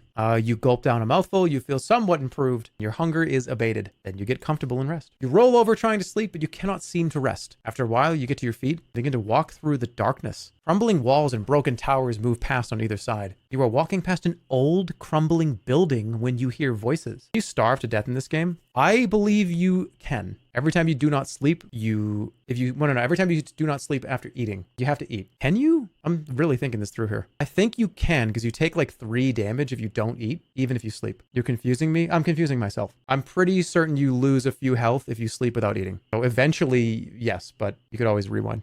Okay, now let's listen. You listen closer, leaning against the wall. It sounds like a distant crowd, too far even to be on the other side of the wall. Where are these voices coming from? Let me look over the wall. Looking over the wall, you spot a missing brick. A green-gray mold has covered the gap, coating the interior with fuzz. Oh, I love green mold. Wait, this is not the same mold? As you lean down to peer at the mold, you realize the voices are growing louder. Look at it. You squint, peering at the mold. It is unusually shaped, varied in color with peaks and valleys. Tiny bumps dot the mold, along with taller outcroppings that look like spires. Then something else catches your eye. Movement. Hundreds of tiny specks swarm across the surface of the brick, making circuits in all directions around the mold. Could they be? I'm moving away. You decide some mysteries are better left unexplored and move on. The wall is lost somewhere behind you. Let's get health for that. Oh, I slept. It was a dream. I thought I was awake. I guess I did fall asleep. Okay, you gained a huge amount of gold and found no new clues. Pick yourself up to your feet, try to shake away your more curious dreams. The wind picks up a little spray from the water and splashes it into your face. It stings where it touches you. How is the Archmage not aware you attacked his guards? Pretty soon. Okay, look. You'll lean out over the path and look down into the water. It is black, reflectionless, as though infinitely deep. Drop a stone. No, I don't want to drop one of my pebbles. I want to drop pebbles on the ground. Damn it. You drop one of your pebbles into the water. It sinks without a trace and without even a ripple. You must keep moving. I just wasted a spell right there. That stinks. There's this tower. We can go around here, which I believe leads to these two. This one, I believe, let's just go in this one we're in right now. Standing right in front of it. Let's go inside. The early morning sun makes the air glow. You cross the waters and push your way inside the crumbling tower, without knowing what you might find. Once inside, you immediately break out into a smile. This tower might be gloomy, but it's certainly a relief after the ruin outside. Nice in here. Look around. You have a quick peek around the room. This way and that. This way, that way. It's curiously dark. You pay special attention to the corners, hoping to find something interesting. A colorful spider, maybe, or some nice juicy moss. You don't see anything. After a while, start to feel a bit let down. The atmosphere of this place seems genuinely good for you. What a charming place. Look at the doors. You look over at the doors. There's one behind you and one in front of you. But when you try to count them, you find you can't quite manage it. It's probably because turning to look at one means the other one is behind. You can't see it anymore. And you can hardly count something you can't see. After all, what? Eventually, you decide there are most likely two doors here, even if you can't really be certain. You open your arms to cast a spell and end up falling over backwards and collapsing into giggles. Such a shame there's no one here to enjoy this place with you. It really is quite delightful. Uh-oh. Sit down. You drop down onto all fours quite merrily. This is no kind of place to sleep, but it's a great place to cross your legs. Try crossing them one way and then the other, but neither way is really comfortable. You're forced to stand up once more. Really, there's something wrong with the floor. You pause where you stand to regard the cracks in the flagstones underfoot. You trace them this way and that. They form loops, branch, and then rejoin. It is, you realize after some time, almost as though all the stones fit together. Wow. After tracing a crack for several minutes only to have it disappear under your own boot, look up once more. You head for the door, but get distracted by the way the view of the world outside moves left and right a little. As you sway from side to side, you are soon standing on the spot and just swaying. I think I'm fucked up right now. I don't have a god to pray to. I'm just gonna leave? Why would you leave? This empty chamber is fascinating. You turn around on the spot a few times to get a full view and fall over. Pray. You close your eyes and attempt to offer a prayer, but end up singing a song from your childhood instead. 5 sight masters wearing spiky hats. The song brings a smile to your face, and it must be said, a tear to your eye. You have another try for the far door, though you are by now turned around enough you can't really be sure which door is which. Stepping out into the open, you feel a slight headache coming on, as though you had drunk too much ale. Let's go this way.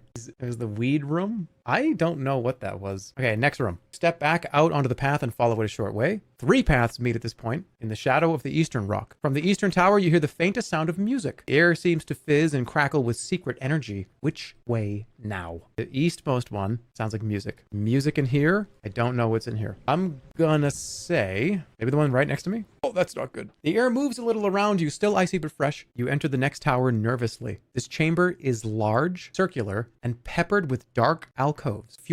The floor is pure marble, as are the walls. In the center, standing on a pedestal of rough stone, is a large stone sculpture of a ram. Ooh.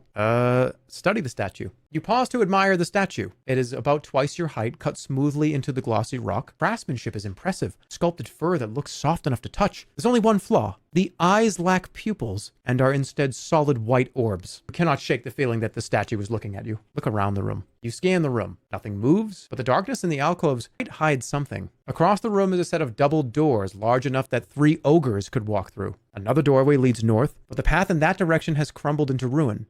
I could turn back too. I'm gonna look at the walls. The marble covering the walls and floors is quite exquisite, but peering closer, you notice splintering cracks. What could have caused such damage? Just then, the statue behind you moves. Does? Its marble body groans with strain as its head lifts to face you. It shakes itself, the stone flaking. Two blank eyes stare you down. It jerks and twitches as it raises a leg, brings a hoof down onto the stone. Boom. They do exist. The air shudders with the force of a single step. Boom.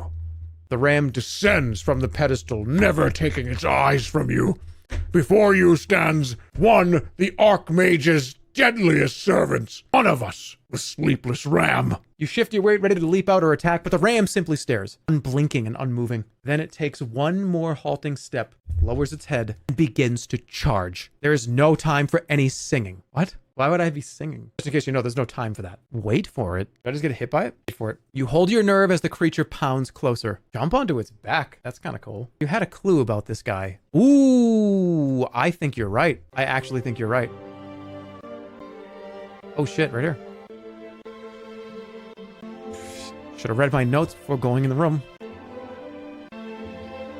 You can sing it to sleep. Oops. I'm gonna jump onto its back. You grab and leap onto the creature's back, hoping to settle into place, but it's a hopeless cause. Instead, you vault clean over the ram, but it turns on a pinhead, rears and slams you down with both hooves. Despite its jerky, unnatural movements, the ram is incredibly fast. You spin in the air before bouncing off the ground. Dazed, on the ground, you hear the thunderous steps as the creature turns.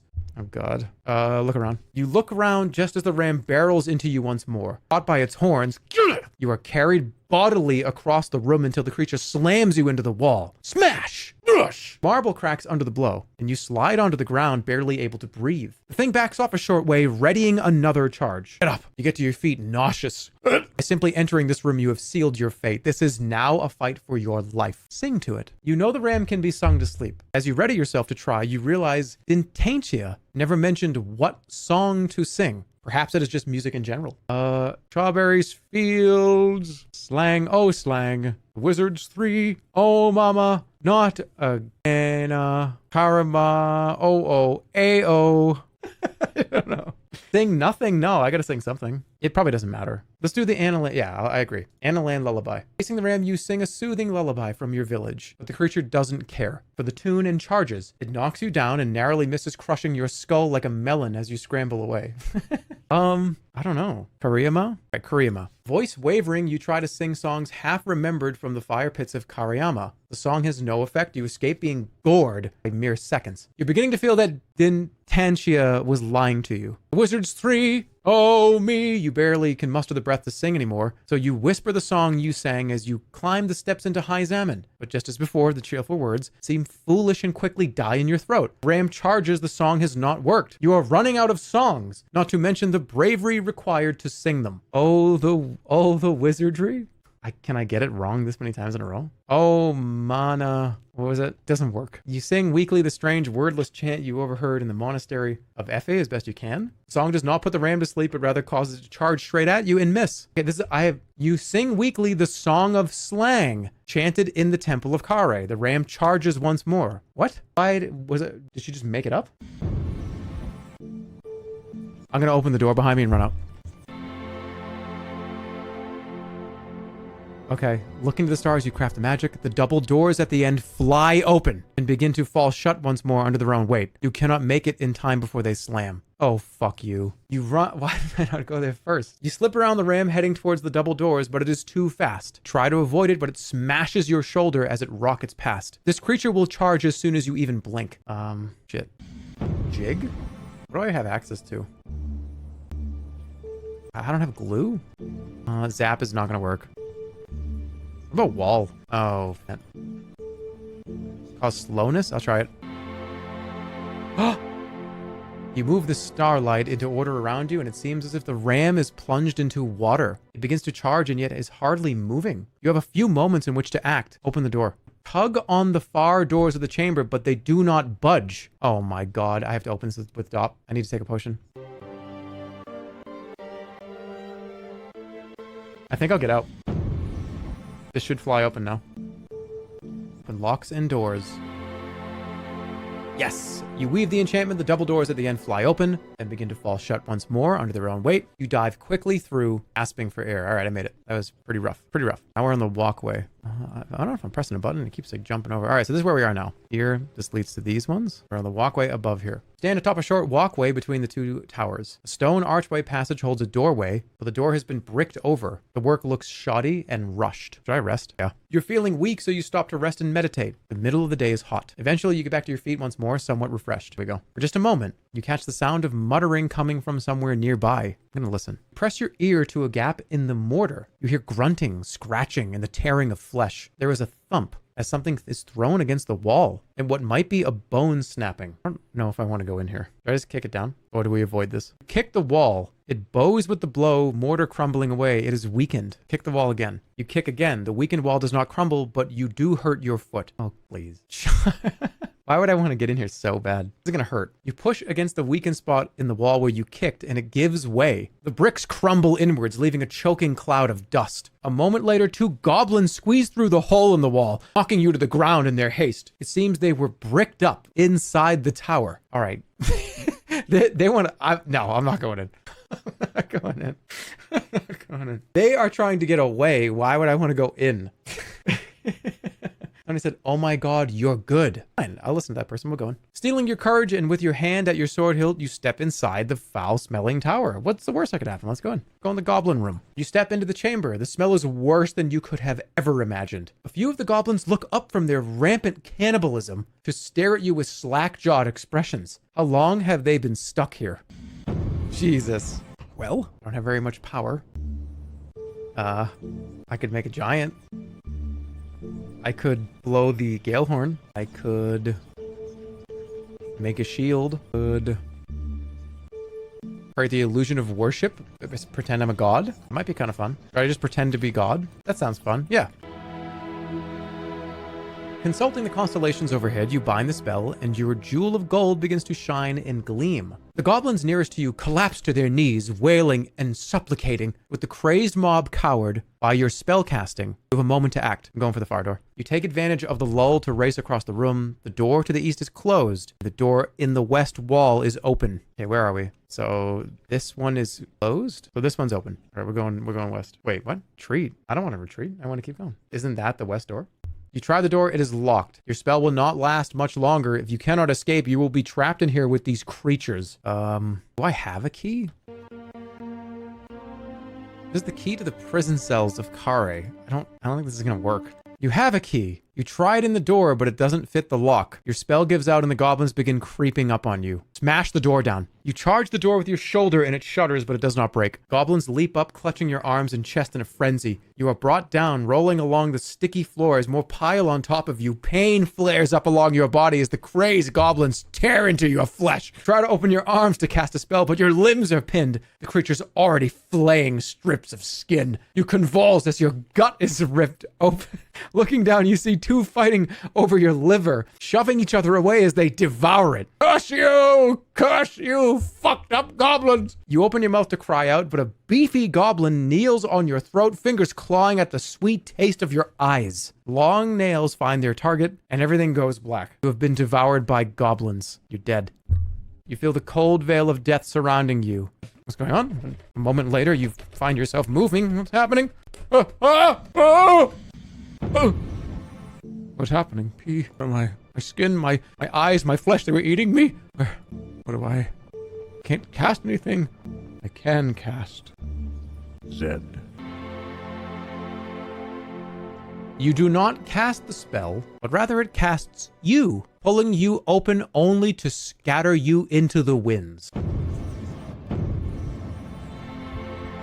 You are being wrenched in directions you did not know existed. Pain is unbearable, and just when you think you will go mad from it, the forces tear you apart. Then, you hit the ground. In one piece, in the thin alleyway leading from the grate. It is where you met the beggar, but he is nowhere to be seen. You've lost 1 point of maximum stamina. myself over. You pat yourself down. You're quite alive. What is more, you have all of your possessions, all your gold, all your knowledge, everything is intact. Narrow alley mouth opens into the square. You need to rest. The alley isn't a bad place to rest. It is quiet, secluded, and offers plenty of shadow. Removing your pack, you try to settle under your habit, despite the strange noises that drift through the air. I'm alive. You close your eyes and let your tiredness overtake you. What is left of the night is restless with visions. Through it all, you feel the heat of Analand burning should your quest fail.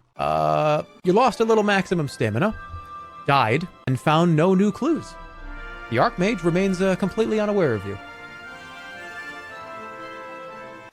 Okay. You get quickly to your feet. You have not been discovered, but you should not wait any longer. Now you are understanding what the 4th episode is like. Welcome to Zed. There are no rewinds in the 4th episode. If you die, cast Zed, and you have to come back and do it all over again. That's where we are now. So as you see, I'm back here. I'm about to go back into the square. And I say that because you're noticing something over here. Where are my pins? Don't exist. Yep. All the progress is physically gone, but we have the knowledge of going there. You keep all your items, you keep all your gold, yes. The progress you made is reset. So can you buy the sword now? That is the first thing we're going to go do right now. So imagine that this just reset to 0, but I stayed the same. So we don't technically have to do it again. No. I mean, I think there's a lot of stuff to get. So you can be Zedded dozens of times, I think, if you really wanted to. Although you're going to lose stamina every time, so it's not the greatest thing, not the greatest idea. But yeah, let's go get that weapon. Could you dupe swords? I feel like there's no amount of money that you, because it's 600 gold. I think that's why it's 600 gold, because if you played through this game, technically saved every single cent, you might get close to 500, 600. I guess maybe you could get 2, but why would you ever get 2? If you gambled enough, yeah. Jewels. Can you check out that line again? Oh, that's right. Yes, I can. All right, now we're going to go over there with knowledge. We didn't do anything with the statue, but I'm not going to do that right now. Let's go clean up this stuff over here, because I do want the weapon. Okay. Everything is exactly the same, so if you notice that I'm kind of speed running through some of the dialogue, it's because it is identical. All right, let's do it. There is showing his wares. We want to go to the peddler. Oh, no, we don't. No, we don't. There's nothing else here I wanted, right? I don't think so. Although, I guess it remembers if you did buy something. Because I can't buy the mask. Not the mask, the mirror. How much is it? 18 gold? No. I'd rather... No, it's not happening. Oh, I think it's because technically we already own it, so it wouldn't become an option. Yeah, okay. I just didn't know if you could buy stuff twice. All right, here we go. Do you buy gemstones? I was told you might. I might. May I see? Hey, look. No. Gems for a sword? How about this? My finest blade. Okay, I'm making the trade. You take the blade and hand over the gems. The sword is truly magnificent. I've never held anything like this. The merchant nods with evident pleasure. Cool. What else do you have? I want a broadsword. You are not from Mampang? Did we already ask this? Oh, yeah. We already saw this. Okay, farewell. Thank you. Wow. I think it defaults to the best weapon. I think it's a +6. I should not have any trouble fighting anymore. What else did I want to do over here that I got wrong? Maybe the captain, the glue, fortune teller. Oh yeah, I want to go back to that line. Fortune teller. Okay. So what is the play here? So you get to the long line, talk to the creature ahead of me. Ahead of you is a hobgoblin. Hey, like what's going on here? Oh, you don't know? Why are you waiting here if you don't know? Oh, so I saw the line. Oh, you just joined. Well, I suppose when I first joined the line. Okay, all right. How long you been waiting? A few hours. What do you mean this time? This isn't my first visit. You can't go here just once. You say wide? Yeah, that's right. Fair and wide. Okay. I would like to get back to waiting. Okay, here we go. Wait, a thin creature emerges from the building with a curious half smile on his face. Am I just going in right now? I think I just go right in immediately. You slip out of the line, which closes up behind you, and you walk towards the door of the building. A wood golem stops you. What do you think you're doing? Get out of my way. The wood golem shakes its head. You wait your turn like everyone else. It's better that way. Are you a threat? Is that a threat? Is that a threat? Oh, no, not at all. Not at all. It's advice. If you visit a fortune teller early, fortune they give is less precise. That pays to wait as long as you can. Push my way into the building. Push the creature aside and barge your way into the building. To your surprise, those waiting in line give no response. All right, I'm in. Step inside the low building just as the black elf leaves. Inside, the room appears to be empty. Then a moment later, you notice a squat, ugly figure behind the door clutching a pot. Okay. The creature meets your eyes and stares with fear. It's clear he was about to try to strike you on the head. Who are you? Get rid of that thing. You grab for the pot and toss it away into a corner.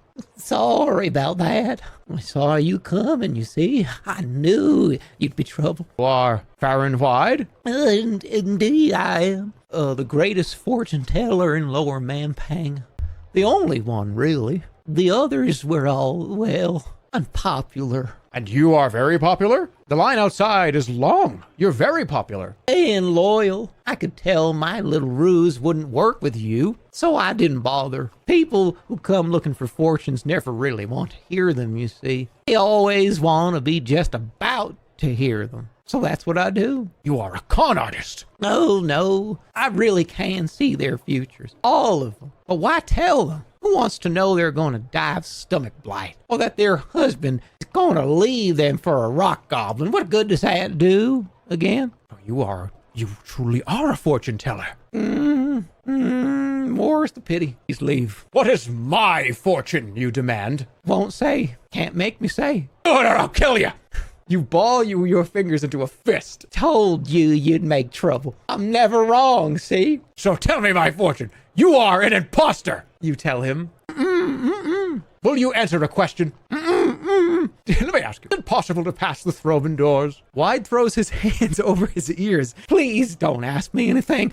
Everything you say makes it more and more obvious. Makes what obvious? Who you are. Then shakes his head sharply from side to side. Oh, it's no good. No good. Too late already. Please go. Please go. I've got people waiting. Oh, shoot. Oh, butterfingers. Oh, you were in. Oh, boy. You walk away from the unfortunate fortune teller and leave the building once more. Outside, the line shuffles forward as you emerge. Oh, he's improvising now. He's improvising. Hey, what the fuck was that, dude? What was wrong with that? Looking furious about something. Yeah. All right, well, that was fun. I don't think I did it right, but it was still humorous, fun to do. Did I miss something? What about the hawker? Something else I could do here? Oh, this is okay. Can I get anything else from Stone? Is there another question I could have asked? Do you think you're going to finish this today? Oh, no way. No way. There's probably at least 1 or 2 more streams of this because I'm probably going to end soon, like 4 hours. So if there's another 3 to 5 hour sorcery stream, we might get there. We might need 1 more to clean it up and move on to something else. No, not 4 more hours. I mean, at hour number 4. So in like 20, 30 minutes? 4 is not soon. Well, I mean like 4 hours streamed. There are no takebacks. You could beat the game in 10 minutes right now if you know. Yeah, okay.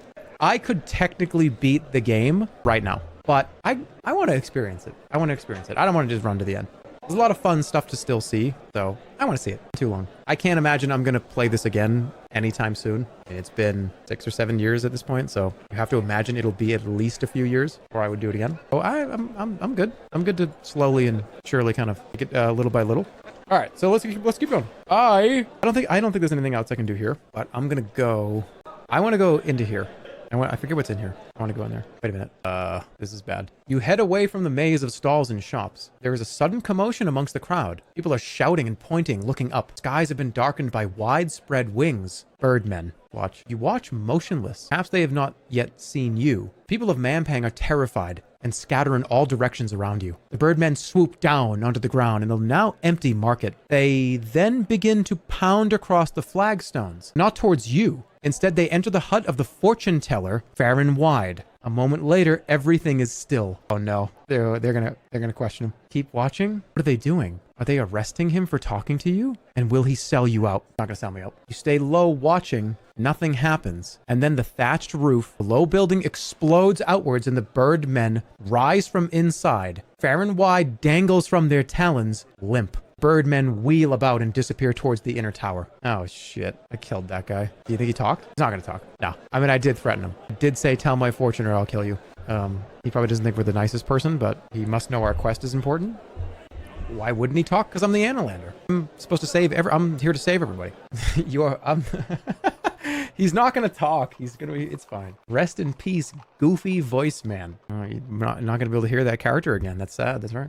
All right, I want to look in here. You stroll through the arch into a well-appointed, empty courtyard. From a small booth by the entranceway, a guard nods to you. Brother, I've been in this disguise. You step out into the central courtyard that fills this enclosure. This place is blessedly quiet, with several routes leading out of it. A dome looks up at the sky. A fountain plays in the center of the courtyard. Search the courtyard. You look around the courtyard, but there isn't much to see beyond the fountain and the benches that surround it. The doors are a mixture of shops and storage rooms. A few brightly feathered birds flap past overhead. This little square is almost comfortable. Okay, look at the fountain. Water from the fountain plays merrily over several stone statues set into the center of the bowl. Arching satyrs, weeping maidens, aged men, headbutting orcs. It must tell some legend. What that legend might be has clearly been lost to time and the wearing water. Let's drink. You cup a handful of the sparkling water and raise it to your lips. A moment later, you spit it out. Gasping for breath, the water is quite foul. Door leads out to the main square of the inner city, but there are several other doors leading off from the courtyard. One is a signpost, Nylock. Did we hear about Nylock? I feel like I could die in any one of these. So,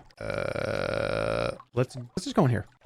You slip into a small side room. Inside are a pile of crates in a side room that are marked with the seal of Kare. Take a look. There are several stacked crates, each bearing the official mark of Kare's first noble. What are they doing here? A few large empty crates lie undisturbed at the back of the room. Open an empty crate. That's not kind of a... Doesn't that imply there's nothing in there? You open one of the large crates, empty and roomy. It occurs to you that you could hide your monk's concealing habit in one of the boxes for later. Oh, dash my disguise? What? Okay. But a sealed crate. The crates are nailed shut, but you manage to slip your cutlass between two boards. You pry off the lid. Inside are stacks of magical armor, kind you saw used in Kare by Vic's army of werewolves. How could they possibly be here? And if it's here, is Vic here too? You saw several sets of lupine armor up close during your time in Kare. This looks similar, though perhaps not as well made. Okay, that's it. So I can hide my disguise in here, that's fine. All right, which way now? Let's just check them all, as long as I don't die. You approach the guard's room. The guard turns to you with narrowed, unfriendly eyes. What? There's a thief in the courtyard. Yeah, it is. Her name is Nylock. With that, she waves you away. You head back to the courtyard. Okay. Side chambers?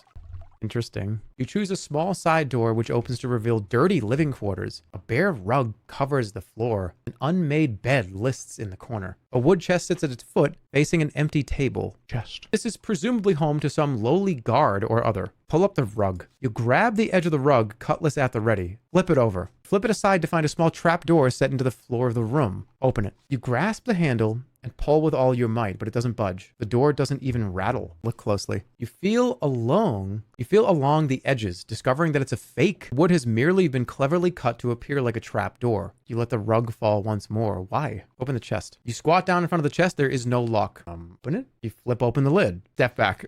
Poison gas is coming out. You step quickly back, but nothing else happens. The box appears quite empty. Nothing jumps out of it. There isn't even a cobweb or a loose gold coin. Maybe this is a simple servant's room. Tip the box over. You lift the box out from under the table and turn it over. And you hear a click from somewhere behind you. Look around. Turn and rush towards the exit, but you're too late. A heavy portcullis is dropped from the ceiling, barring the doorway. You are trapped. From somewhere nearby, you hear a hissing noise. God. You hold your breath to listen. The hissing is growing louder. Look up. You look up to see a greenish cloud descend from the ceiling. Poison gas. This is not anyone's living quarters. This room is nothing but a trap. And you have walked straight into it. God damn it. Can I do anything here? Throw in a grenade. Can't. I used it to test the water at the lake an hour ago. What an idiot. Strength? Yep. Huff might work. Horn. You turn into the starlight and put the alignment around you, lifting the gale horn and blowing a loud note. The mighty gale howls about the room, blowing the poison gas out through the portcullis. Clean air tastes sweet. You approach the portcullis. Help! Help! Help! Help! Help! Help! Not gonna work. Look it over. Looking over the grate, you can see it descends from a hidden panel in the ceiling, but you can't see any switches or levers on the walls either side. I'm gonna lift it. In your healthy condition, you have no trouble lifting the gate. It rolls up and you hold it aloft before diving under it. So it's just a trap room. All right, now we're gonna go in here. Wait a minute. Didn't I come out of this? Wait, no, there's a different one. All right, let's go to Nylock's shop. I did come out from under that. You enter a trade post of some kind. Bald woman with one eye leans on a counter, flanked by shelves stacked with goods and trinkets. At this moment, she's talking to a finely dressed traveler. Whoa.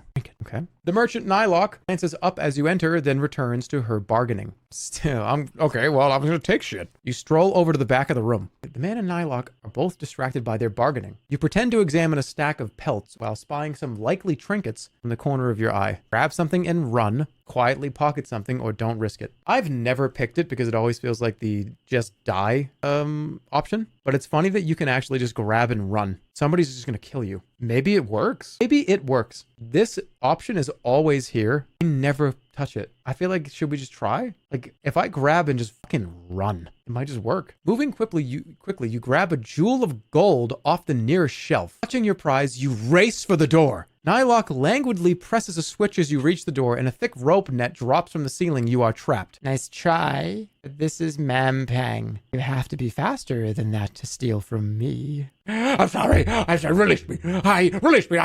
You cannot keep me here. I'm so sorry. Don't intend to. She pulls on a bell rope and a group of guards soon arrive. Oh, that didn't work.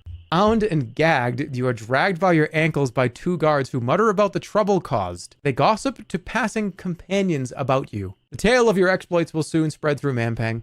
This will make it more... Don't say room temperature IQ. I was testing that. I don't know. I'm trying to...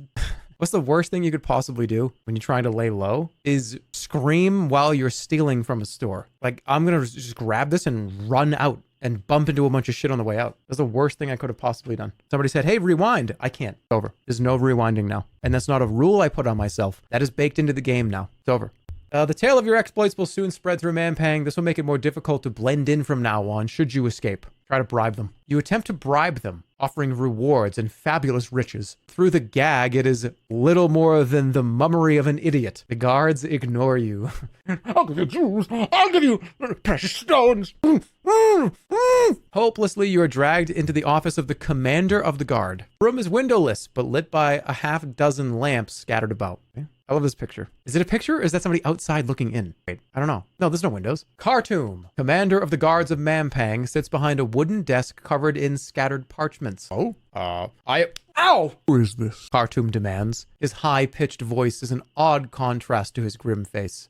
Who is this? Khartoum demands. His high-pitched voice is an odd contrast to his grim face. Wait, He snaps before one of the guards can speak. this is almost certainly the Analander. Yeah, it's true. True. What can I say? The captain is taken aback. I did not expect you to admit it. Tales of your cunning are obviously exaggerated. Are they? He sighs. Would appear so, yes. I should have you killed as fast as possible. Why don't you try it then? What do?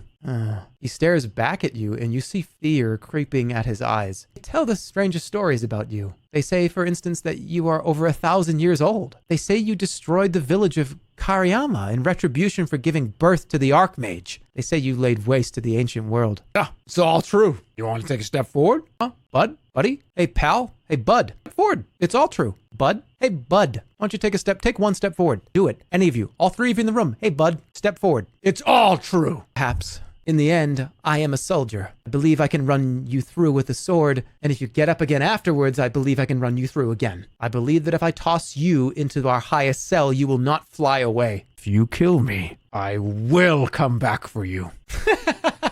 Well now, you really are as black-hearted as they say, aren't you? Oh, we'd better then put this immortality of yours to the test. Guards, take him to the block and don't waste another moment of my time.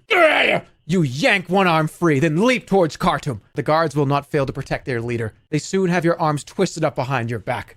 Commander is grimacing. Get this one out of my office. Remove his head and bring it back to me. I need somewhere to keep my pencils. How does that sound, Mr. Strong Guy? When I come back, I'm gonna eat you. I'm gonna eat you. Get out of here. Your head bumps over the cobblestones as you are dragged up to a rough wooden block. A massive man, shirtless but masked, lounges in the shadow of the wall with an axe. The guards call him over. Welcome. Always nice to see a new face. What would your name be? Then hate to have a face without a name. I am no one. You don't say. I've never met no one. Soon you'll be bloody nobody as well.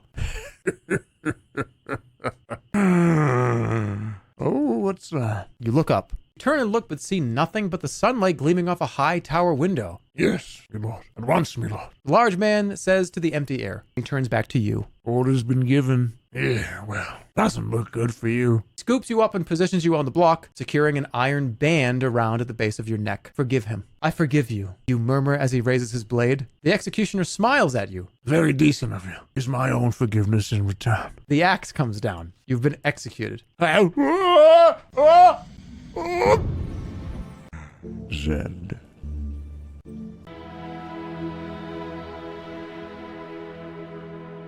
Spell finishes in a blinding net of starlight that winds around your body like a sheet. And here we are.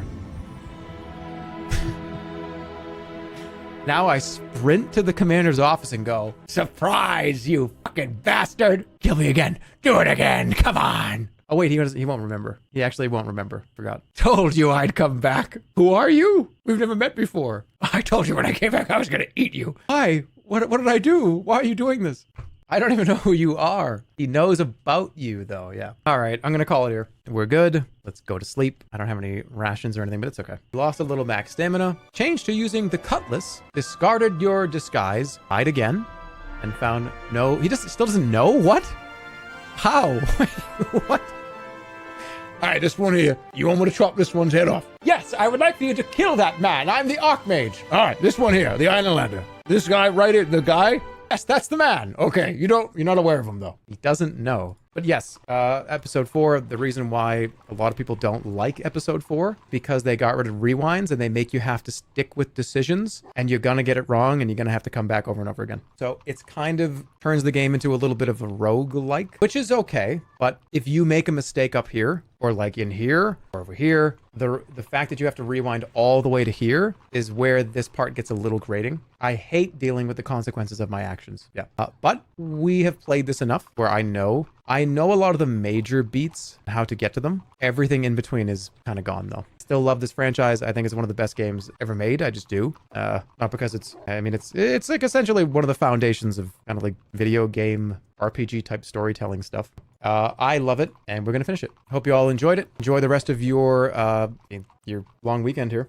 Tomorrow is the 4th. Okay, so let me take a look at the calendar. You can expect to see me again, probably like mid to late week. Let me see, probably like Friday. Friday makes sense. Back on Friday. And I think I'm not going to do sorcery. We're either going to do armored core or something else. But armored core is currently the thing that's first up. What about Starfield? Yeah, I don't know. I don't think I thought about it a little bit more, and right now I'm not sure I want to start Starfield right now. It's a massive game, but does that really matter considering the philosophy of the kind of channel now? Like, does that really matter? Oh, it's gonna take too long. It's too much to hang out and sit through. Does that really matter? Yeah. About Final Fantasy 16. I actually got the urge to play that. I want to say like 3 or 4 days ago. It's another one of those games that's like 30, 40, 50 hours. I just need the opportunity to sit down and do it. But I did get the urge to play it. I did really like it, so we'll see. But I know for a fact that I'm playing Armored Core, at least. We'll do that on Friday, and we'll see. We'll go from there. Finish Breath of the Wild.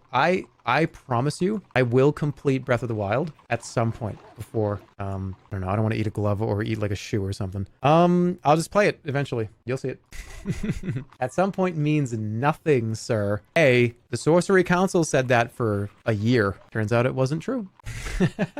All right, I'll see you guys later. Thanks for watching. Thanks for hanging out. Have a good rest of your weekend. See you guys on Friday. Take care of yourselves. Call your mother. See you later. Have a great evening. Oh, also too, I do want to mention this very briefly. If you remember the GoFundMe that we were raising, well, not we were raising, but like I brought up about the science center, the terrible tragedy that family, the GoFundMe goal has been crossed as of, I believe, pretty quickly. So that was at least 15 to 20 grand that came through from this community. So I just want to say thanks.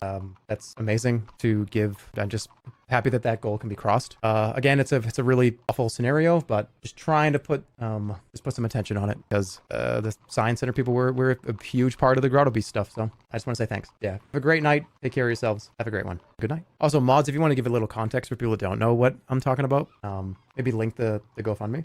It's just for those of you that don't know what I'm talking about here. The GoFundMe that was set up that we got our attention to. Somebody brought it to our attention and just wanted to give it some attention. Okay. Take care. Good night. See you soon.